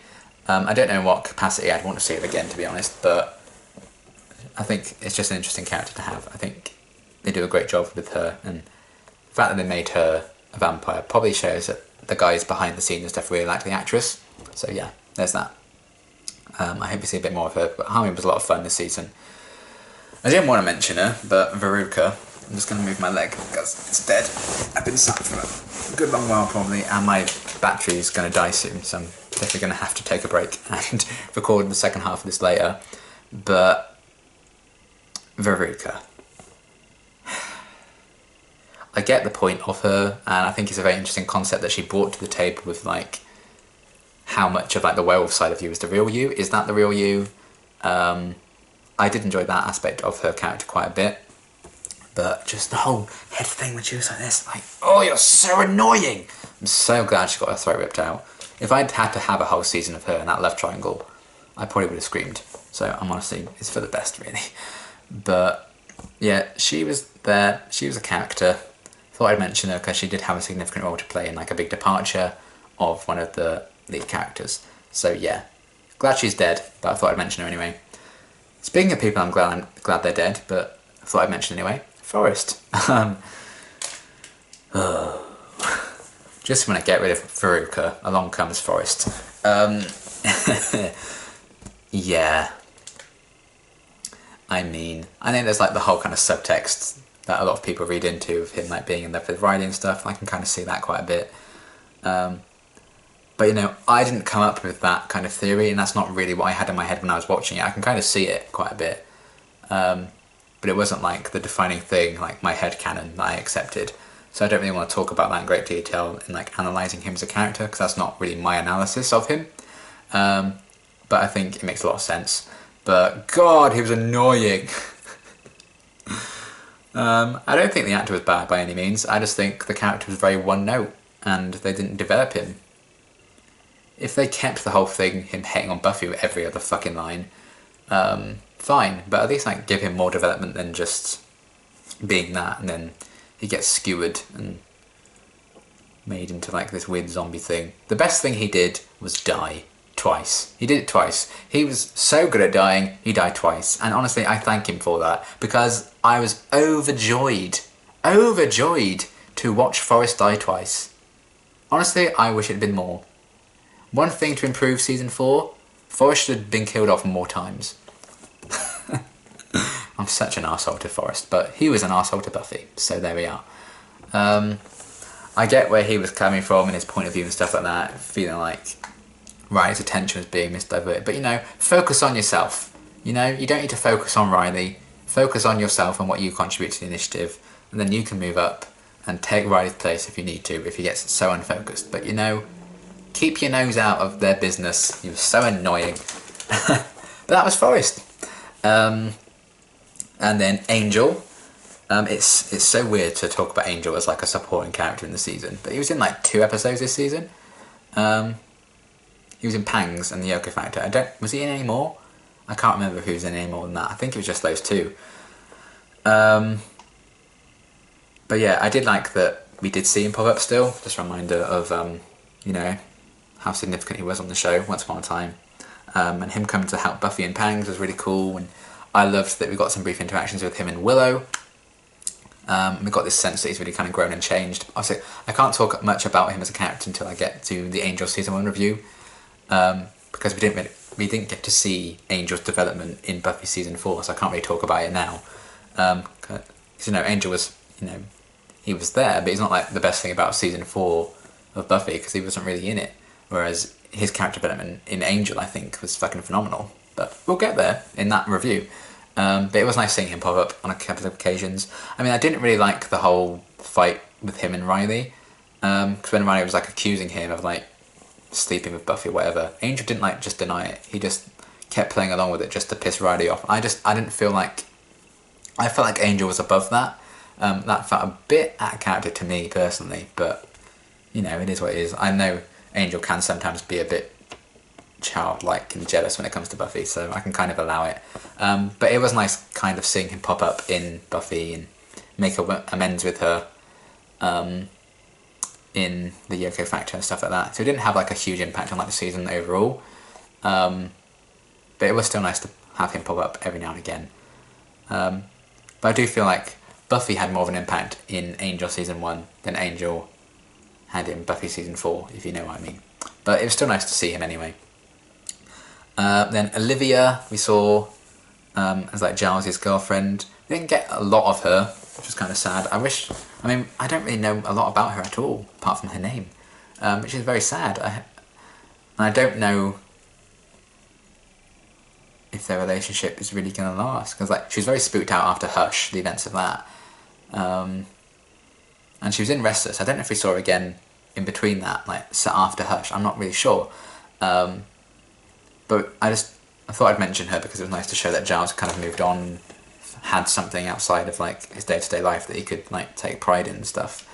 And I thought what they did in Restless with like her crying over like the empty cot or something was very interesting and could hint at something to come, which would be very interesting too. But we don't know much about Olivia. I couldn't tell you a single character trait about her really, which is kind of sad. So I hope they develop her more if they are going to bring her back. But yeah, I thought I'd mention her anyway. Ethan, I liked him popping up in The New Man. That was really cool. I always like it when he shows up because he's just a reminder of how cool Giles is, and his past as Ripper I thought was great, and I like the dynamic between the two of them. Again, it was a very comical episode, and the last couple of times Ethan's shown up I think it has been in the more comical kind of stuff, like Band Candy, etc. And A New Man was a very good example of that, him up to his old tricks. I thought it was very, very funny. When he's like giving the evil lecture in the tomb and then Giles overhears him and walks back in. That was so good. That was really, really funny. So I like it when Ethan shows up. That was really cool to see him. So yeah, that was great. And then yeah, Adam, the big bad. For what he was, I enjoyed him. Like I mentioned previously, like 7 hours ago, I did enjoy the concept of him like being made by all these different things, and therefore not feeling like he belongs to any particular like species and stuff. I thought it was a very interesting thing to do. The like mother bond he had with Walsh. Still don't know exactly why he killed her when she was like his mother and stuff. I think that was just kind of unexplained, just because the actress needed to leave and they just needed her to be killed. But still, and then that and the brother connection he tried to kind of force with Riley as well. So he had a very twisted kind of sense of family, but he had some interesting things about him, like the concept of him being made by all these different things and not really belonging to anyone. The fact that he picked up on Jonathan's lies in that fake kind of world he made with that spell, I thought was very interesting. And yeah, he was just kind of a almost campy season 1 fun kind of villain. I just enjoyed him for what he was. I think the actor did a good job considering that costume and all the makeup and shit he had to go through. Like that was, kudos to that guy. And I mean, he didn't have to wear all that in Restless, so that's good. But yeah, Adam as a big bad, not the most effective and the best one we've ever had, but he was a bit silly and I just enjoyed him for that. So yeah, it is what it is with him. And then Faith. Oh, I love Faith. Such an interesting character. I love that she came back. I didn't know if she ever would. I thought she was going to be in a coma for the rest of time. But I love that they brought her back for the 2-parter. Fantastic set of episodes this season. Quite a turning point away from like a lot of the funny stuff we've been getting throughout the whole season. I've just seen my camera flashing, so I need to wrap this up quickly. But yeah, it was really cool to see Faith come back, be taunted, like haunted by Buffy as like the bad guy. She saw that, and by the mayor as well. That whole kind of message that her days are numbered. I can't really talk about her whole character development because a lot of that came on Angel as well. But I did enjoy her kind of truly facing herself when she swapped places with Buffy and then was like beating herself up at the end, like calling herself like a murderer to her own face. I thought speaks to the true tragedy of the character that I really, really like. And Eliza Dushku's just fantastic in the part. I hope we get to see her come back at some point and probably make amends with everyone, but obviously we know how it kind of went with stuff on Angel. But yeah, having Faith back was so great. She's so beautifully complex, so well written, so well acted, and I hope we see her again. But I did really, really enjoy what she brought to season 4. Because even though she was only in 2 episodes, she had a huge impact for me. So it was great seeing her come back. I think she's one of my favourite Buffyverse characters and she was fantastic. I hope we get to see her story kind of continue. But I'm going to go into a lot more detail with her in Angel because I think that's where a lot of the more character development stuff really came. So yeah, I will be right back for people watching this, but my camera's about to die, so I'm going to take a break and get back to this later on. 1 battery recharge later, and we're back on it. So yeah, that was Faith. Jonathan is the one I'm going to be talking about next as a character. I think he was only in the 1 episode this season. I think he was just in Superstar, but it is nice that this season did continue to bring back like some of the high school secondary characters, like Jonathan and Harmony and what's his name? I wrote it down. Percy. Stuff like that. There's a bit of continuity there that I really do appreciate. But that's not like specific to this season. Like every season of Buffy I think's had that. But it is nice that the season after the high school section's over, we keep bringing back those characters. But yeah, Jonathan, you know, when a guy makes a spell, kind of changes reality almost, I thought, you know, I might as well mention him as a significant character. And also, you know, he provided the information about the rod thing inside of Adam that they, knew they had to rip out in the end. So he provided them with that information. So good on you, Jonathan. He is the the MVP of season 4. Apart from the whole manipulation spell thing, making everyone kind of love him. The two, was it the twins? I think they were twins. Bit dodge. But that aside, I do like that Jonathan's quite often a character they really focus on, like in Earshot, and then again in the prom when he hands out the award to Buffy, and again here. There's even some interesting developments, even with like the minor characters that we don't see a lot of. There's still like background stuff going on with them. That's what I like about them, continuing to bring these characters back. It makes the world of the Buffyverse seem a lot more real, because these characters are still around and you can see they're still living their lives and creating spells, mind reality altering spells. But yeah, I just thought his story, while what he did was wrong, I think a lot of people can relate to his plight almost, and wanting to be loved and noticed and stuff like that. It's a very human thing to want that kind of feeling, and to feel like you're wanted by people, stuff like that. So you can kind of empathise with him in that respect, and I think it's a very interesting kind of story to go with him, particularly given the past we know with him in like Earshot and stuff. And yeah, I think they should like continue to like check in with Jonathan, because it would be cool to kind of see. I think he was in like season 1. I think he's gone back that far, but if you see like where he is in season 1, and then maybe if he keeps appearing like every season, and then like season 7 you like see he has like a partner, or he started a family, maybe, I don't know, maybe they flash forward, or he has like a group of friends, stuff like that, in like season 7. How cool would that be to like, in the background of every season almost, there's like a whole other story and character development going on behind the scenes. I thought that'd be a really cool idea for them to play with. Jonathan could be a great one to use for that, and they've been doing that so far, so that'd be really, really cool. I think Jonathan's been used before to kind of show like Cordelia's kind of development, because she almost, there's a moment I think she was having the piss taken out of her, and you could see she felt quite bad for Jonathan because he got roped into it. I think that was just after the whole thing with Xander kind of came about. I think it was the start of The Wish, I think. I nearly said The Gift again then. Bloody hell.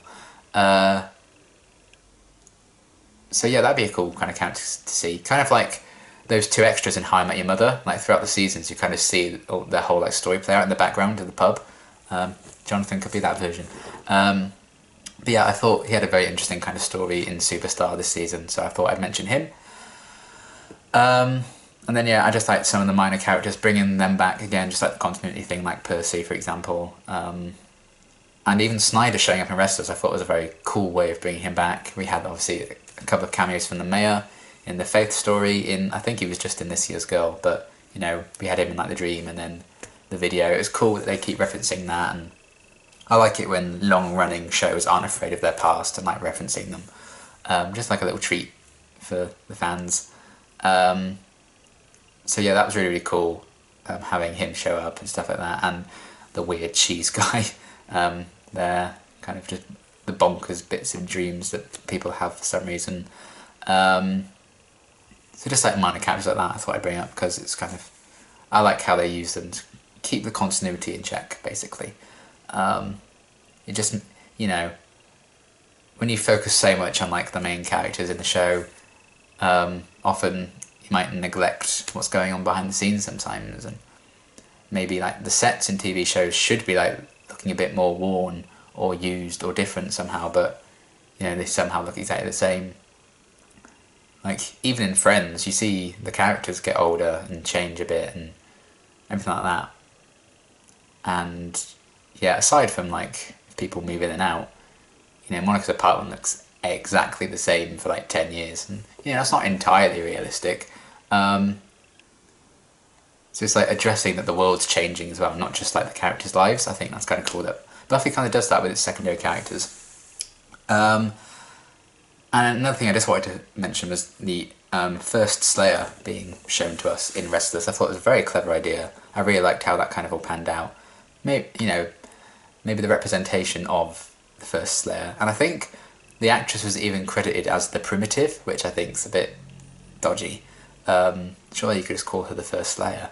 But, you know, I did like that we kind of introduced to her. And I do like that every season, basically, we've been introduced like a new Slayer. So we had, obviously, season 1 was Buffy. We had Kendra in season 2, we had Faith in season 3, then we had like the First Slayer in season 4. So I'd like that train to continue, that'd be kind of cool.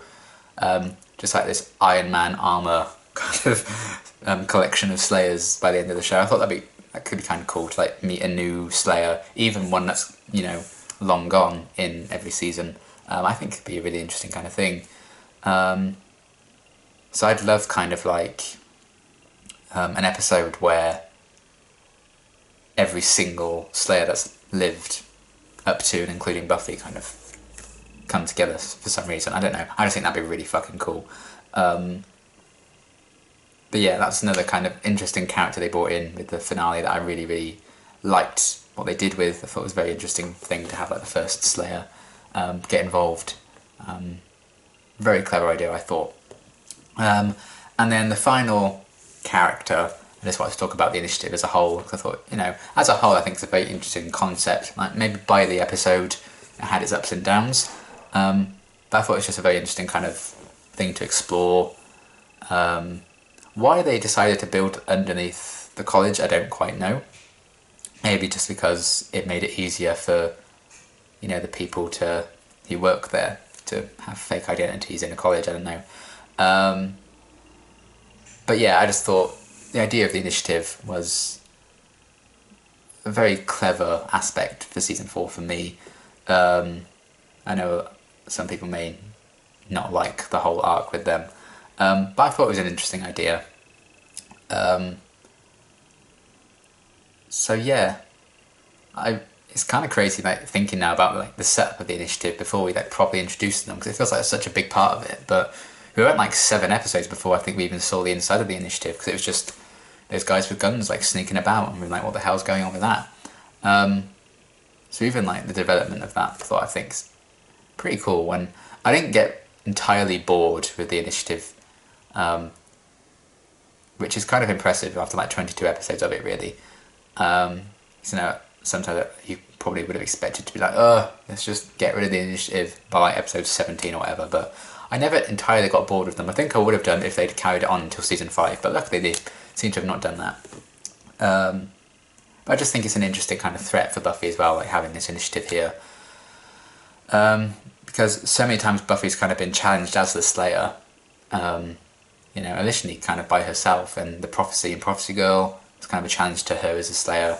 Then Kendra, and like the way she kind of went about things, she's always been challenged before Buffy, about the type of Slayer she is and the way she conducts herself as the Slayer, with the use of other Slayers like Kendra, and then like Faith, kind of the parallels between them and saying, you know, which method is right. It's always been a very personal thing like that. So it's kind of interesting that the initiative then challenges Buffy's ability as the Slayer and her role as the Slayer, in a more kind of general sense, and just like the idea of the Slayer as a whole is challenged, not just Buffy as the Slayer. So I thought that was kind of cool what they did with the initiative there. But yeah, after God knows how long this section is, that's kind of all the main characters I wanted to talk about in regards to season 4. I know it's not every single character who's appeared in the season. In fact, I've completely missed Tara, haven't I? I haven't written... Oh shit. I haven't even written her down. I nearly did a bloody Wesley with Tara. I would have been so annoyed. Okay, let's talk about Tara. It's nice that we save her to last. I think she deserves that. But yeah, Tara. Can't believe I didn't write her down. That's so annoying. There's literally a gap where her name should be. Anyway, I really like Tara. I really do. I mean, I think I mentioned it, maybe not in the Hush reaction, but maybe like the episode after or a couple of episodes after, but for a character to be introduced in an episode where for most of the time they can't even talk and to still have an impact, I think is a huge testament to the character of Tara and the actress. Because they have to make that impression and that positive impact on an audience. and you know they can't even talk for most of their scenes. It just has to be their kind of physicality and stuff like that, and just sheer acting ability for the most part. So I think that's testament to the actress who's done such a good job just in Hush of establishing a character you can really kind of root for, because you know she's really shy and timid and stuff like that, and you can see she was kind of on Willow's side about the whole what should they focus on in that Wicca group, but then she just got talked down by those bitches, and then they worked together then to keep the gentleman out, and things really grew from there. And yeah, she seems like such a genuine sweetheart for the most part. We still have the whole her sabotaging that spell thing that I don't understand. I'm assuming we're going to get answers eventually, but I would have thought we'd have gotten them this season. But maybe I missed something, but I don't think we did. Don't tell me if we find out, please. But yeah, she just seems so sweet and genuine, and the sheer loyalty she's had from Willow for basically day one is a big mood, because that's me. So I adore that about her particularly, and you can see how much she clearly cares about Willow. She had the idea to get a cat, which, yes, icon.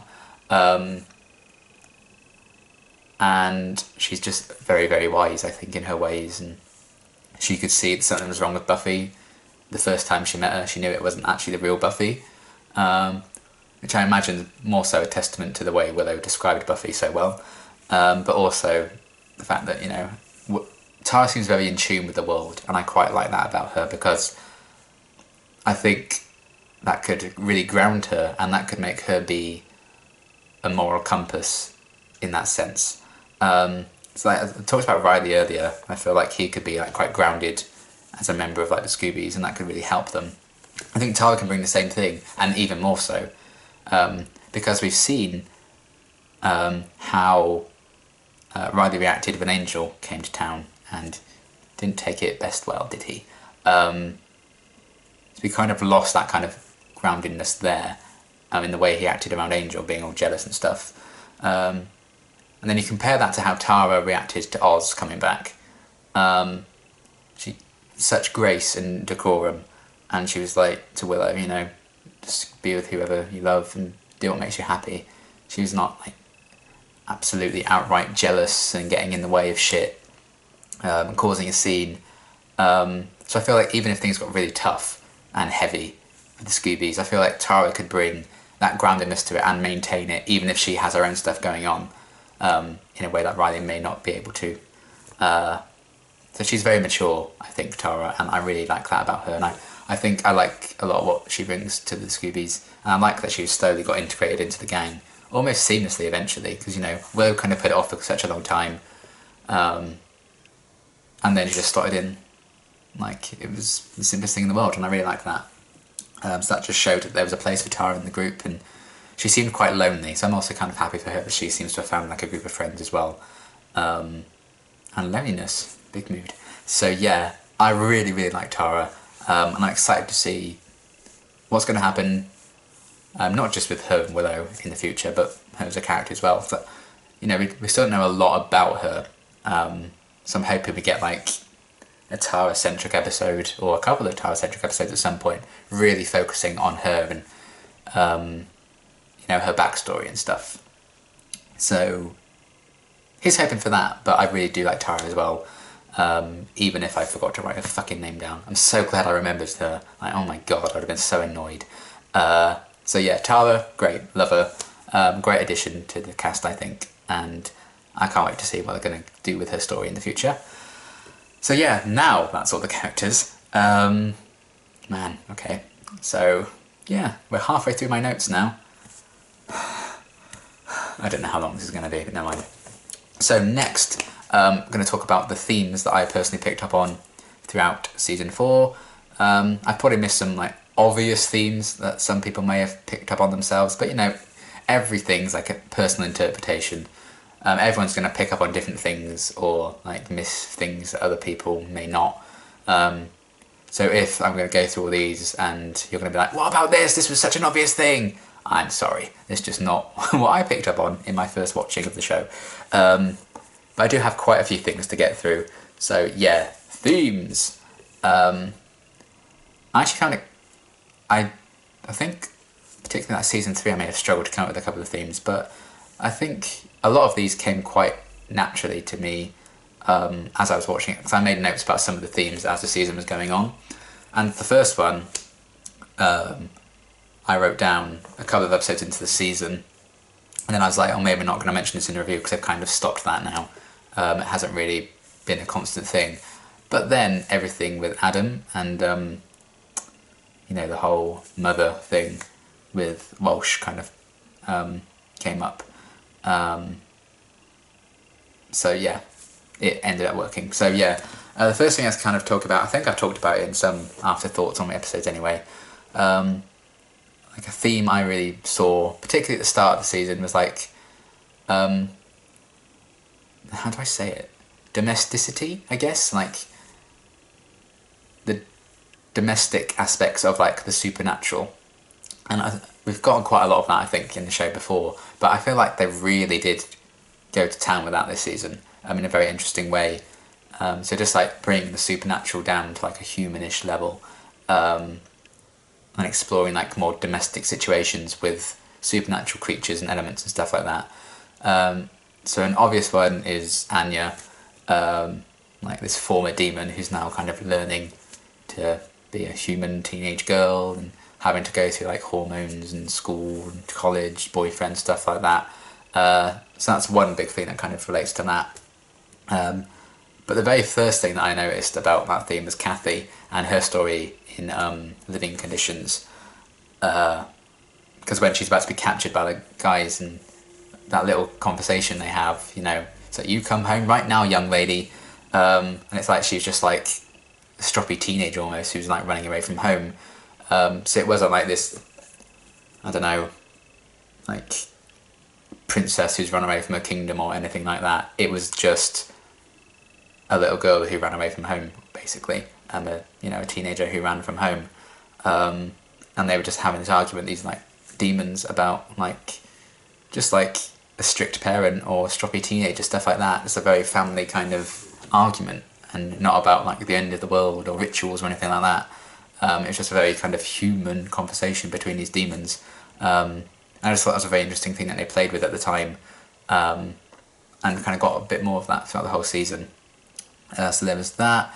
Then obviously the dynamic with Adam and Walsh, him calling her mother and seeing Riley almost as a brother, so it's kind of like a family thing there. These supernatural kind of creatures that all together made Adam, and now he's trying to like almost make a family for himself. So I thought that was kind of an interesting thing as well. Obviously a big thing is just like the relationships as a whole, between like Xander and Anya. Xander dating a former demon. It's a very domestic kind of thing. They have moments of domestic bliss and also not. So there was that. And then also Spike, when he'd been chipped, and then had to stay at like Giles' house and Xander's basement, stuff like that. He was kind of very domesticised, is that a word? He was then as well, like the scene where him and Giles are just talking one morning and he's like, you're out of Weetabix. And Giles is like, you ate all the Weetabix. It's just like a very kind of mundane kind of thing that they did with this vampire character. And that's something season 4 did quite a bit of, just like bringing supernatural creatures and elements and stuff like that and making them, you know, putting them in like a mundane situation, which I thought was a very interesting thing that they did. Then another theme is the true self shining through, as I strangely put it. So some examples of that. Obviously I'm not going to name every single example because we'd be here forever. I mean, we basically are here forever anyway, sorry about that. But I think a big one is obviously the Faith and Buffy thing. They swapped bodies, and they had to fight to show their true selves, or at least Buffy wanted to fight in Faith's body to prove that she was Buffy. That, you know, something was afoot there. And then Faith kind of seeing herself for what she saw herself as and what she thought she was, in that fight at the end in the church, where she's just punching her own face, calling her like a murderer and stuff like that. Like that's how she saw her real self, was kind of shining through there. And then the whole kind of Oz and Veruca kind of thing, Bazooka, that Veruca, and what Veruca was kind of talking about, the inner wolf is like the real you, and, is it just a part of you, or is that who you are? So that's again the kind of the debate over, is that who werewolves really are? Is the wolf side of them their true self, or is it, the human side? Because even though they are the human side most of the time, is that truly them? So again, that kind of plays into that theme. Another one is Demon Giles, when he got turned into the demon by Ethan, and he had to show his true self shining through to Buffy, who recognised him through his eyes and stuff like that. Also Willow in her dream in Restless, and in real life, I guess, her real self as she explored like her sexuality and stuff like that. And her dream in Restless was kind of talking about coming out of the closet, and also the fear that she's still, that shy girl from season 1 who didn't have many friends and was kind of, the butt of most people's jokes. Is that her true self, or has she really changed from then? And to an extent, I put Jonathan as part of this theme as well, because, Adam saw through his kind of spell and saw his true self, and Jonathan kind of did in the end as well, because he helped kind of kill the creature that would have ended the spell. So again, his true self is shining through. And in that moment, Jonathan was very, very brave, and I think clearly that's part of him, and that's in there somewhere. So that's his true self kind of winning the day for him there. And then another thing I think is Riley. I phrased it very strangely here, but I've kind of put like, how do I phrase it?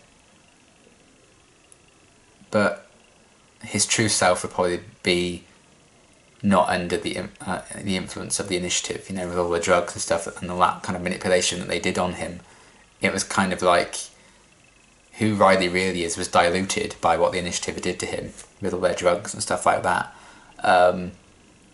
So now Riley's kind of off those drugs now, and he's trying to find his true self. He's becoming like fully concentrated Riley, if you get what I mean. It's a strange metaphor, a strange way of wording it, but that's kind of another thing that I felt put into that theme of your true self coming out and who you really are.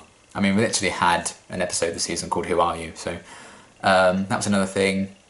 So that was a theme as a whole, just the self kind of shining through. And then also, feeling lost and trying to find a place in the world is another theme.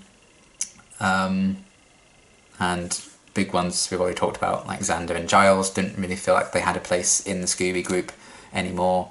Felt a bit useless, and then trying to get over that desperately. I think Giles definitely came to more terms with that after a new man and stuff like that. And I think they all did really with the spell. That scene when they're like climbing down the elevator in Primeval, they'll hug it out and stuff, and they'll like make amends and come back together. I feel like they're all finding their places again in the world.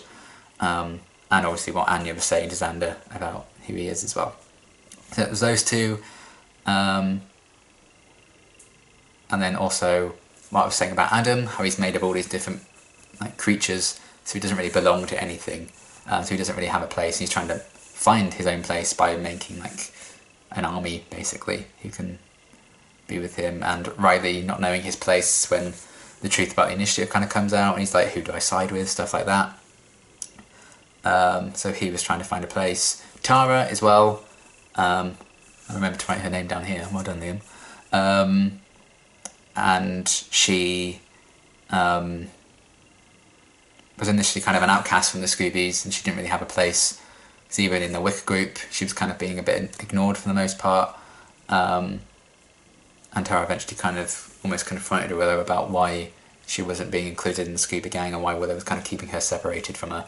But then, eventually she finds her place. And I can't wait to see her kind of explore that even further. And then Faith also is another character who really didn't have a place in the world this season. Wakes up from a coma, Doesn't really know what to do with herself now, because the one kind of person she would have turned to, the mayor, is obviously dead. So she kind of feels quite isolated from that. Because we had quite a few shots this season as well of people like looking into windows from the outside, and Faith was one example of that. So that kind of a physical representation of the fact that she doesn't have a place to go to, she doesn't have a home anymore. So yeah, Faith had an example of that, because, you know, would she truly be accepted as a Slayer still? Could she go back to doing that after her crime? Because obviously the council wanted her to rehabilitate her and stuff like that, but would she ever really leave that rehabilitation? I doubt it. So she didn't really have a place either, so that's another thing that fits into that theme. And then just the general kind of sense of a lot of the characters starting college. They needed to kind of find their place in this whole new world for them. If you sang Aladdin, then good taste. So yeah, that's kind of a general term that we can all relate to as well, like starting a new school or a new job or something like that. You need to find how you can fit in, you know, establish some relationships with your co-workers, you know, find out what you bring to the table. That was something all the characters that went to college went through as well in this season, trying to find a place there. So it really was a season where everyone needed to kind of find their feet again. Just when they got their groove going, the school blew up and they all graduated, so there was that. So that was a big theme of this season that I picked up on. Another one, like scientific stuff versus like magic and traditional means, you know, the better method to like deal with demons. That was kind of a thing they explored this season with the initiative, obviously, being the soldiers versus, you know, the Scooby Gang and Willow spells and Buffy as a Slayer just fighting hand-in-hand combat, stuff like that. And I guess magic kind of won out in the end, because Adam was the product of this science, and the primeval spell was the product of, you know, kind of magic elements of it. So yeah, the traditional means may have won out over the technology in the end, because they managed to stop Adam. So that was an interesting thing they explored. And again, the viewpoint of Buffy and Riley when they had a talk later on in the season, where, you know, the initiative was Riley's job, but Slayer was kind of Buffy's life and way of life. So that kind of mixes into that theme as well. Then another one I kind of picked up on alongside you guys in the comments, actually kind of pointed this out to me and it made a lot of sense, like the masculine versus the feminine. So Buffy versus the soldiers, because at first they're kind of quite welcoming of her, but then everything kicked off, and it was like this one really powerful female against like this whole group of soldier boys. Oh dear. So there was that, and, you know, Adam was like, as I mentioned just now, was the like embodiment of the initiative, the embodiment of this kind of group of men, basically, against Buffy, and Buffy won out. So there was that. I thought it was an interesting kind of thing that you guys pointed out as well. Then another one, like the consequences of magic, I feel like was a big thing in this season. Obviously Willow trying to get like a revenge spell on Oz and Veruca and then kind of backing out, and then the spell in Something Blue, the consequences of that caused so much havoc and mayhem, and it caused Willow to bake some delicious looking cookies. Like, I really wanted one of those. And then, like I mentioned earlier, Tara sabotaging the spell, so maybe there's some unforeseen consequences of that spell that Tara knew about that we haven't explored yet, or there's some other reason why Tara did what she did, but I'm hoping we get to find out. I hope they just didn't forget about that. Don't tell me if we find out. I want to know on my own. But yeah, that'd be kind of interesting. And that kind of, I put that in this category as like consequences of magic, because that could be what it relates to. Maybe Tara was trying to prevent something horrible happening. So yeah. And obviously a big one is like the primeval spell. The big consequences of that took up a whole episode, as the first Slayer was kind of hunting the Scoobies down.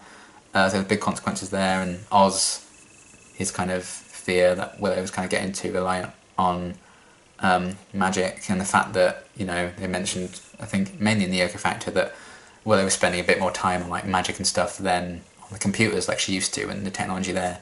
Again, like science versus magic, the technology versus magic. Willow's kind of the embodiment of that theme, because she used to go for one and now goes for the other, really. I just added it in because it was a fun thing, a consequence of magic as well. That little cameo from Amy in the season, that was so funny. She very briefly got turned back into human. I really enjoyed that. So yeah, that was funny. Then another theme, like finding love again, I guess. Finding romance, blooming, blossoming romance amongst the main Scoobies. You know, Buffy and Parker, I guess, was Buffy trying to just get back on the wagon, basically. And then obviously Buffy and Riley trying to find love again. Riley certainly loves Buffy. I don't think she's actually said it back yet. But, you know, Buffy was trying to move on from Angel, all of that, like kind of a big thing of her moving on and finding love. I put Xander and Anya in here because obviously it's like a romance, but it wasn't necessarily like Xander finding love again. It kind of was, because obviously him and Cordelia are no longer together, but that ended quite a while before this season. And they kind of hinted at Xander and Anya being a pair at the end of season 3 anyway, so I put that in there anyway. And then obvious one is just like Willow and Tara. You know, Willow losing Oz and then finding love again in Tara. And also maybe Giles and Olivia, because I loved Giles and Jenny so much. And I'm still so sad that she's no longer with us. I'm never going to be over that. It was literally 2 seasons ago. And he kind of, you know, moved on with Olivia. So there's that too. Just kind of like moving on, finding love again, is a big thing this season. Moving forward, basically, is a good way of saying that. To generalise it to more about season 4 than just like a romance aspect, just moving forwards, you know, in life, in love, stuff like that. Another one is insecurities and manipulation. It's a couple of themes there. A big one being Spike and his manipulation of the Scoobies, both in Doomed and the Yoko Factor. And then those insecurities that he picked up on and exploited in those episodes were explored in Restless. You know, Xander feeling a bit left out, Giles potentially wanting family, not having one, Willow and wondering if she's still like the nerd girl from season 1 and her sexuality, stuff like that. And Buffy, you know, should she just be a lone slayer, or do her friends really matter to her, stuff like that, and her insecurity about what happened with Parker, which Spike did then play on in The Harsh Light of Day again. And obviously she felt quite down about Parker for a couple of episodes as well, so that was a big insecurity as well. And then in terms of like manipulation as well, not just Spike, but Riley being like manipulated by Walsh in the Initiative, Jonathan manipulating the world with his spell. So yeah, that's kind of all feeding into those big themes of insecurity and manipulation. Then the final one I'm going to talk about, I mentioned it earlier, growing up and growing apart, just the Scoobies in life. Obviously everyone's getting older, starting college or just getting jobs in the world. They're not at school anymore. They are like fully fledged adults now. You know, we even had Buffy's, is it 19th birthday, I think, this season. So, you know, they're all getting a bit older, and maturing quite a bit. And obviously everything with Buffy and Joyce, and, you know, their scenes in Restless and stuff like that. Joyce filling Buffy's room with stuff, I think in episode 1 after she'd moved out, instantly kind of moving on. And the whole gang just kind of drifting apart during the course of the season and managing to come back together near the end. Because it just happens, you know, you drift apart from people, even if you don't realise it's happening or you can't help it. That's the way life is, unfortunately. You know, I'm sure we've all gone through that. You know, someone you used to like talk to every single day, best friend or something, and you don't even talk to them anymore, which I definitely have gone through a couple of times. So that's a big theme this season as well, and feeding into that, I guess Willow and Oz being forced apart, I guess, in many ways. And then in the time they were apart throughout the whole season, they kind of grew out of that relationship almost and grew to a place where they couldn't be together anymore, mainly because, you know, Willow was with Tara, and as it turned out, Oz still wasn't quite, you know, ready and like in control of himself. That sounded wrong, you know what I mean. So yeah, there's that, and very briefly, I guess, this is more so to do with Angel Season 1, but growing up and growing apart, I think probably fits more for Buffy Season 4 as a theme, but Buffy and Angel. I guess there's a distance between them in pangs, quite physically. I mean, that's literally why the episode's called Pangs. So they're kind of growing apart as well. So that does come to a head in Sanctuary, but it is talked about as well in the Yoko Factor, which is this season, so that's good. So yeah, Buffy and Angel as well as like a relationship, kind of feeds into that growing apart theme. So yeah, those are some of the themes that I picked up on. Obviously I've probably missed some obvious stuff to you or whatever, but you know, on my first run through the show, that's kind of what I picked up on. You may agree, you may disagree, you may think I'm just talking absolute shit, and that's fair enough, because I probably am, but those are some of the ones that I picked up on in terms of themes for Season 4. And now we come to, I always enjoy this bit, this is probably my favourite part of doing the reviews, but we talk about the favourite episodes for Season 4, and we're going to start with what you guys voted for in my community post when I asked for your top 3 favourite episodes. And unlike for Season 3, a lot of you guys actually did what I asked and gave me 3 episodes, so thank you for that. I mean, if you give me more than 3, I don't count it, because I'm like, I told you 3. So yeah, we had quite a few people commenting, so thank you so much to everyone who did comment on my post. It's kind of crazy how many votes we got for this time. It took a very long time to go through them all and kind of make tallies and everything, but I'm more than happy to do that because it shows some engagement with you guys that I really enjoy. So yeah, I mean, there was quite some harsh treatment of some episodes, I feel, with you guys, which is really funny, but yeah, 22 episodes, you kind of narrowed it down to like a top 14 overall based on the votes. So yeah, so I guess joint 14th in that chronological order of the season, I guess, are Doomed, The Iron Team, Goodbye Iowa, Superstar, and Where the Wild Things Are. They didn't get a single vote in those episodes. Sorry, guys. I mean, Where the Wild Things Are, I can kind of understand. I mean, I think I like Doomed a lot more than most people do. But I also like The Iron Team, Goodbye Iowa, and I really like Superstar as well. But I guess maybe not like top 3 material. So I can kind of understand maybe why no one voted for them. So yeah, they're kind of joint 14th.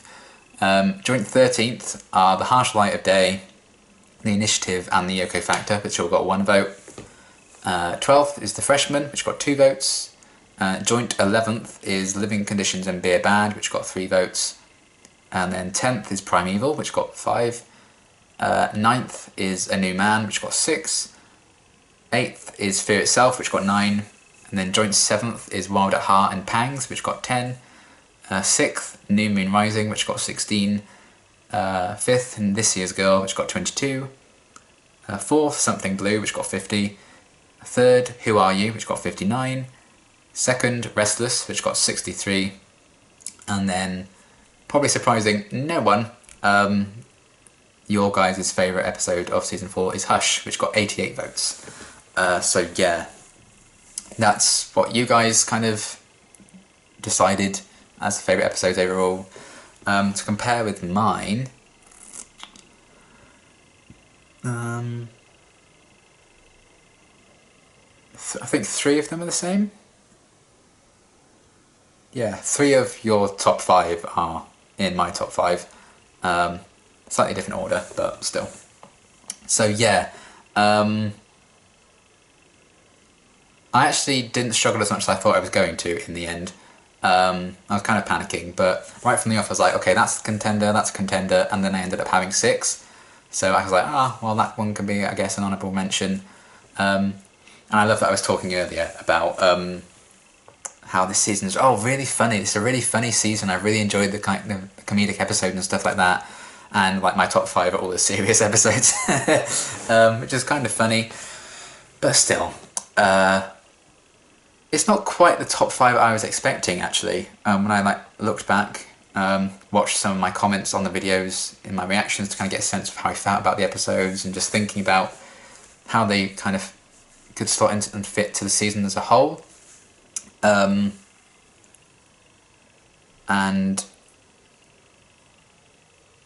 you know, I knew I liked the episodes at the time, but I wasn't sure if they'd make the top 5, but they ended up doing so in some occasions.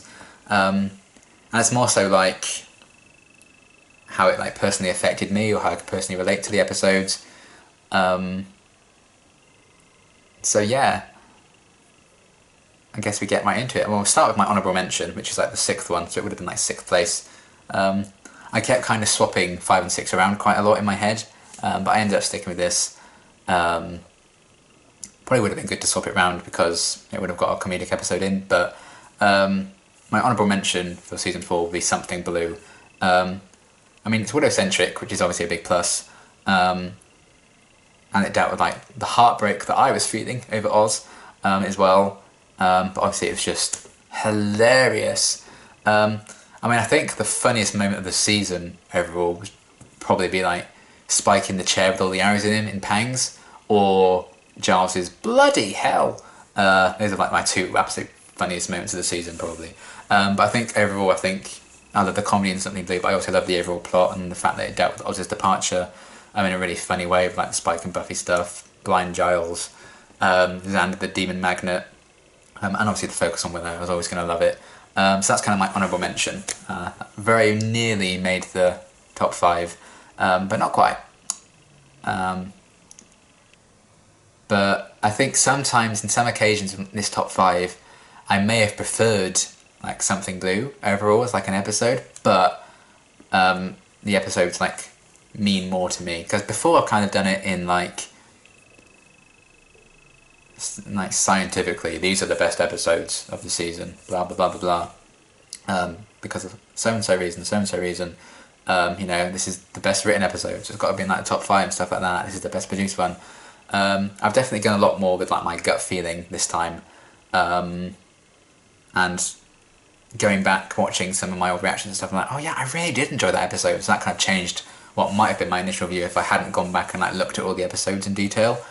Rewatched a few clips from some, and for some of them they've just had such an impact on me and meant so much to me, that kind of shaped the list in a way it hasn't really in previous seasons. But anyway, I'm rambling.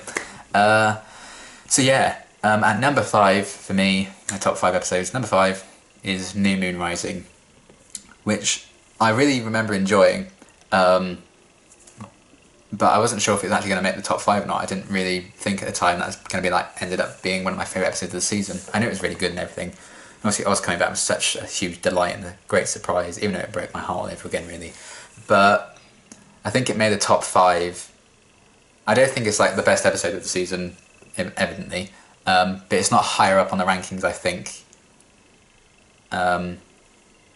Just because it's not quite at the level of some of the other ones in terms of my enjoyment, but it did make it to the top 5, because it meant the world to me that we got this episode, because I wasn't expecting it. I wasn't expecting to see Oz again, so to see him turn up was such a delight, that I can't get over even now. It still doesn't feel real that Oz actually returned, and it gave me the closure on Willow and Oz. I'm gonna cry. It gave me the closure on Willow and Oz that I didn't even know I needed, because Wild at Heart fucked me up. I don't think I can ever watch that episode again.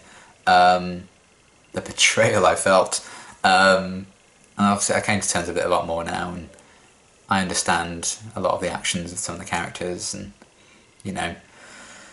hindsight is 20/20, but New Moon Rising came along, Oz came back, and it was just such a delight to see him again. I loved the dilemma that they had going on with Willow and Oz and Tara, the kind of triangle there. Tara was really sweet, Oz was adorable, Willow was everything. And we got so much focus on Willow and Oz, who are probably my top 2 Buffyverse characters. And that scene where they kind of say goodbye at the end,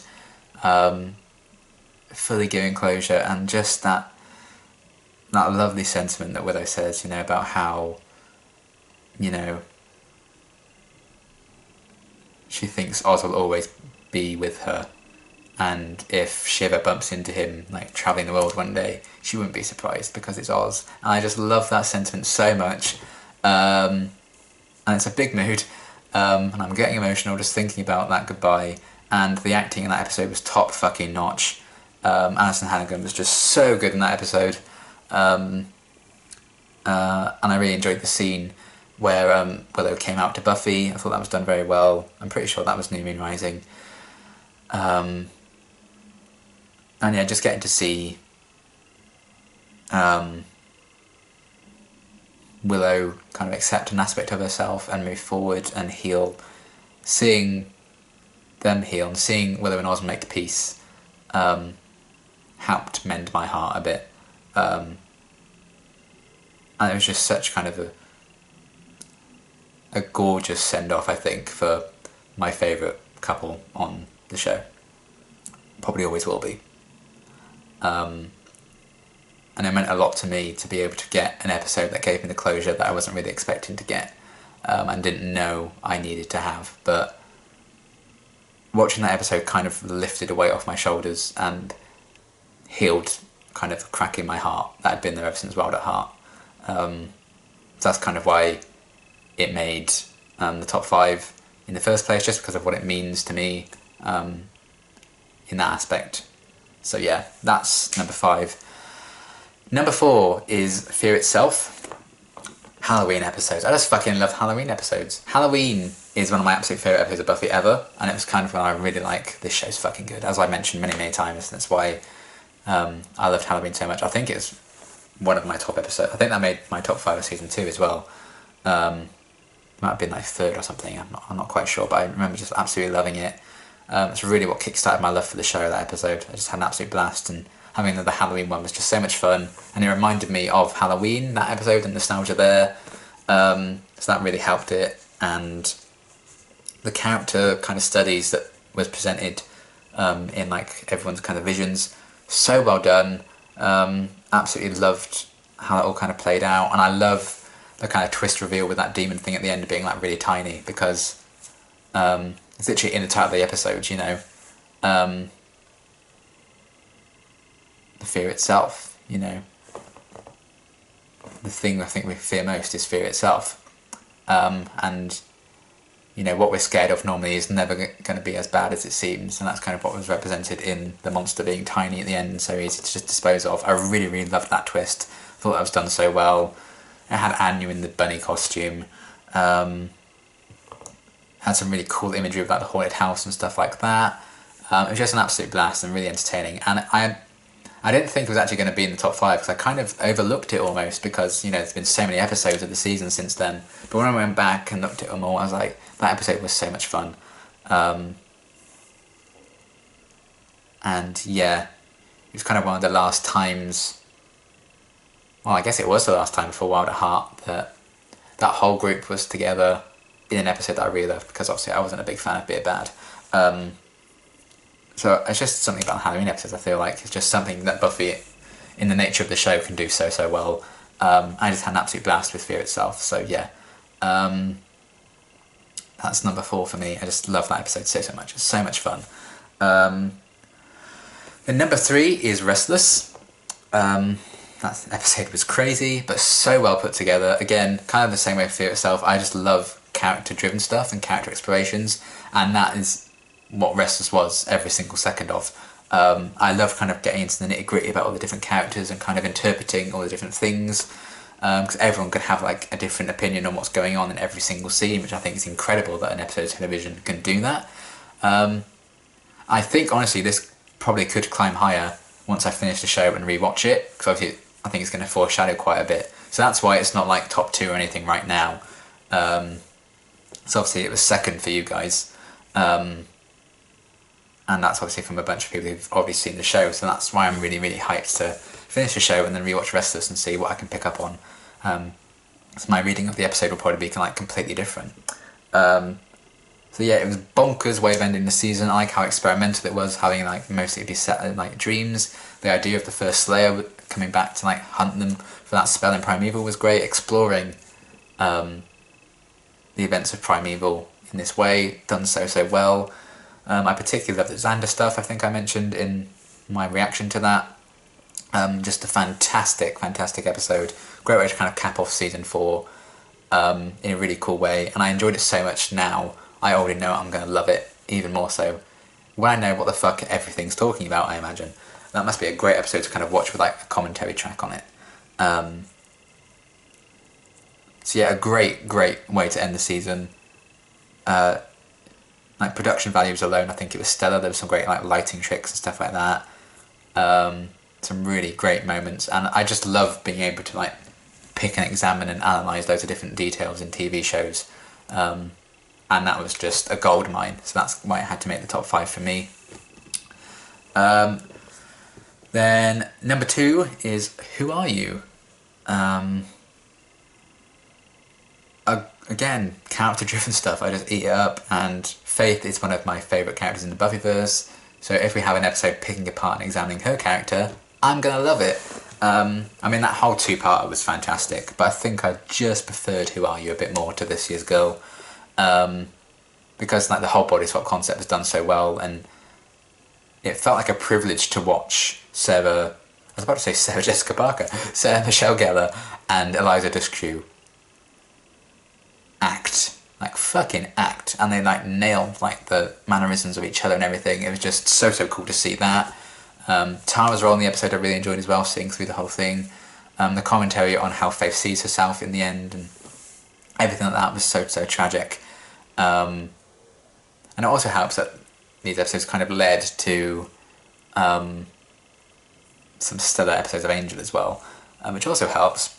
But the whole kind of concept of like the body swap and allowing Faith and Buffy to experience each other's lives, and you know the character examination of Faith that episode provided was just so good. You know, I just ate up every second of that, and it was a fantastic kind of conclusion to that 2-part story as well. Had some really incredible moments and some stunning acting in there as well. And it was just still such a thrill to see Faith come back. And yeah, just a fantastic episode from start to finish. I really loved it. Then number 1, again, probably surprising no one, Hush is my favourite episode of season 4. My god,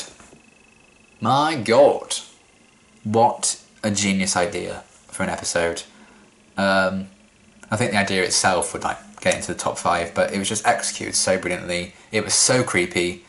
You know, I hadn't been that freaked out, I think, by a monster maybe since the Kinder Egg in Killed by Death. I think him and the Gentleman are like my top 2 scariest villains, I guess, on Buffy. It's just such a clever idea, like having like a mainly silent episode with no dialogue. The scene with the Gentleman like cut that kid's heart out and he's like screaming and stuff like that, but no one can hear him. Terrifying. The design of the Gentleman are just sublime. We were introduced to Tara, so that was a really cool introduction to her. And I still get chills when I rewatch the bit where Buffy gets her voice back and all the Gentlemen explode. And oh yes, and obviously Buffy and Riley kind of find out the extent of each other's like secret lives in that episode as well. We get some really nice bits with like Xander and Anya even, when he thinks Spike's like feasting on Anya. That last little scene where Riley and Buffy still can't say anything even though they've got their voices back, I thought it was really well done. Just such a clever episode. It also kind of spoke to like almost the growing apart theme that I talked about. I think communication could be another theme of this season, because that's kind of what Hush is about. And communication's so easily kind of messed up in season 4. So I'd probably add that to the list. Like the Yoko factor, Spike manipulates them so easily. If they just talked things through, they'd work out what was going on. And Hush is kind of a testament to that as well, the lack of communication that people can have sometimes. So yeah, just a stunning concept for an episode. It was done so well. The Gentleman is such a great villain, so terrifying. As much as I hate being terrified, I love being terrified. It's very strange. Introduction to Tara, like some really funny sequences as well, like Giles' like PowerPoint kind of presentation, that slideshow, really funny. Kind of jokes you can only tell in like a silent episode as well. Just brilliantly done, so well executed. One of my favourite episodes the show's ever done so far. And I know it's a fan favourite, so I know I'm not alone in that. And obviously you guys voted that as your number one as well. It got 88 votes. And it got we had just over 100 comments, so in terms of percentage, that's pretty good that, most of you had Hush, at least in your top 3. So that's a testament to how good that episode is. And, it won by 25 votes between that and Restless, so damn, Hush. Just a fantastic episode. So beyond stunning. I loved it so much. So yeah, Hush is my favourite episode for season 4, and those are my top 5. And then finally, we're nearly done. We're nearly there. Get another drink if you need to. Maybe watch this video in 4 parts. I don't know. I wish this bloody journal would stay straight. You know what, I'm just going to hold it here. So the last little bit is just going to be me giving some predictions for season 5. I found this really hard to come up with predictions because I just don't know. Because while Restless clearly set up future things, I don't know what things were set up because I haven't seen the rest of the show. I don't know what was foreshadowed yet, so I can't really predict in a way I could when it was obvious what story strands they were going to be following in previous seasons, like Xander's love confession at the end of season 2. Faith being in a coma in season 3, you can assume that she'd be back. So stuff like that I found it really difficult to predict. So based on that, I've just gone for what I know about Whedon as a whole for the most part. So my first prediction is that all the major couples are going to be tested in a big way next season. Like Buffy and Riley, Xander and Anya, Willow and Tara. I imagine they're all going to go through some shit because Joss Whedon loves to destroy couples that I love. So I think that's one big prediction that could happen at any point throughout the season. I mean, every couple's tested every season basically, but I just thought I'd put that just so I could think of something. I also assume that there are going to be more crossovers with Angel like there were with this kind of season.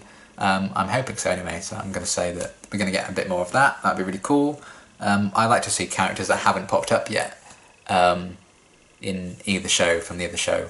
I mean, it would be so cool to get Cordelia back in Buffy. I'd love that. And even Wesley to come back to Buffy would be great for an episode. I'd like to see Willow show up in Angel. That'd be really cool because I love the dynamic with Willow and Angel, my friendship I always really enjoyed. I'd love to see Xander show up in Angel, and maybe him and Cordelia could have some scenes that'd be really funny. Giles showing up, have scenes with Wesley would be great.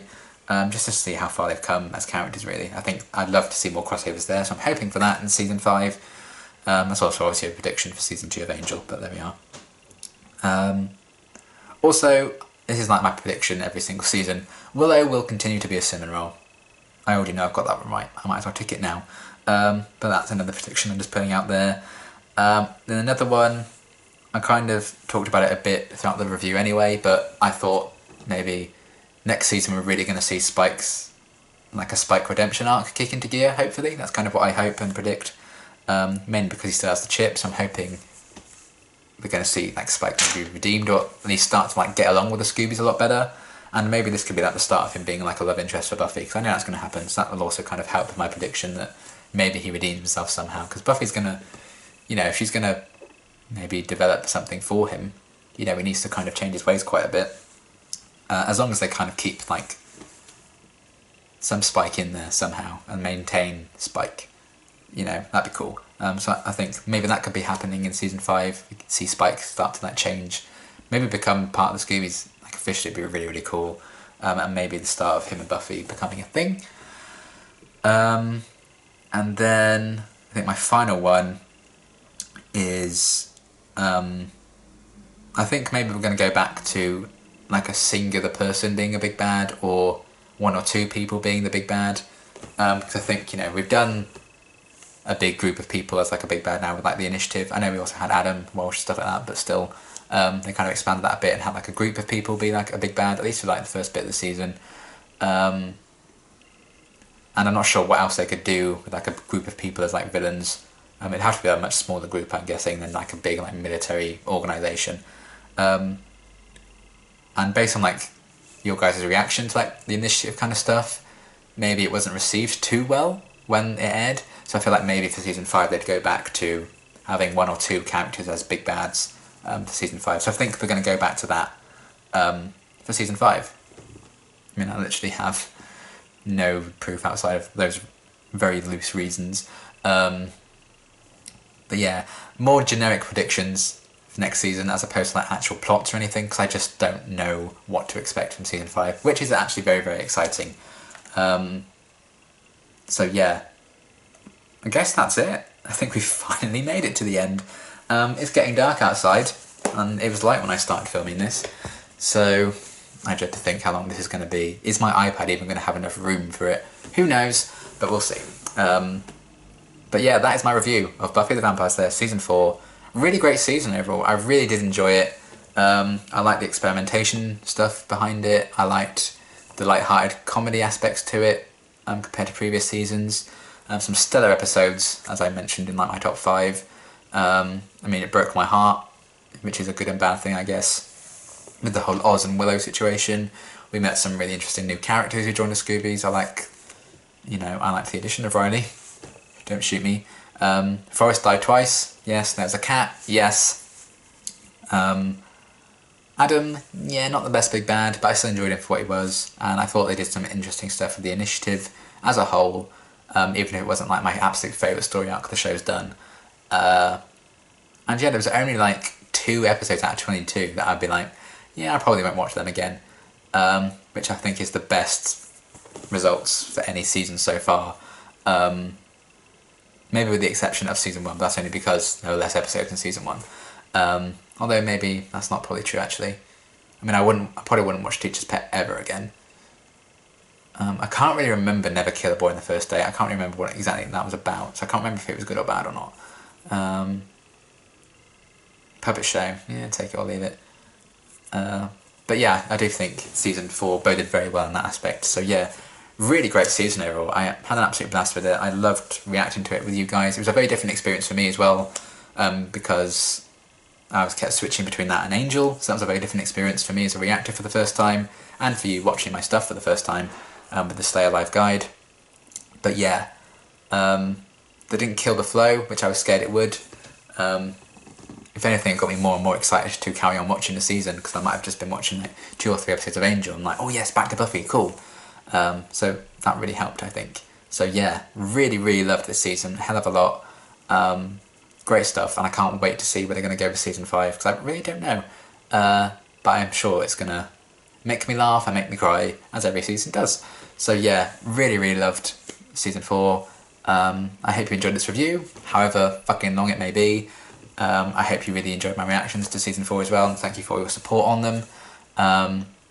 It's always an absolute blast to make these videos for you. And there's not many shows I could talk about in such length, but here we are. So that shows what Buffy is to all of us, I guess. So yeah, thank you so much for watching. Obviously the Angel season 1 review will be coming next. And then when the next cycle starts, we're kicking off Buffy season 5, Angel season 2. It's going to be insane. I think we actually start with Angel, I think I mentioned that in my last Angel reaction. So yeah, that's season 4 Buffy out the way. Really great stuff. And if you're still here, somehow, you deserve a medal. So thank you for sticking with it the whole time, and I hope you really enjoyed my reactions to this season. I can't wait to see what's going to happen next. So yeah, thank you guys, as always, you are the best, and until next time, thanks for watching.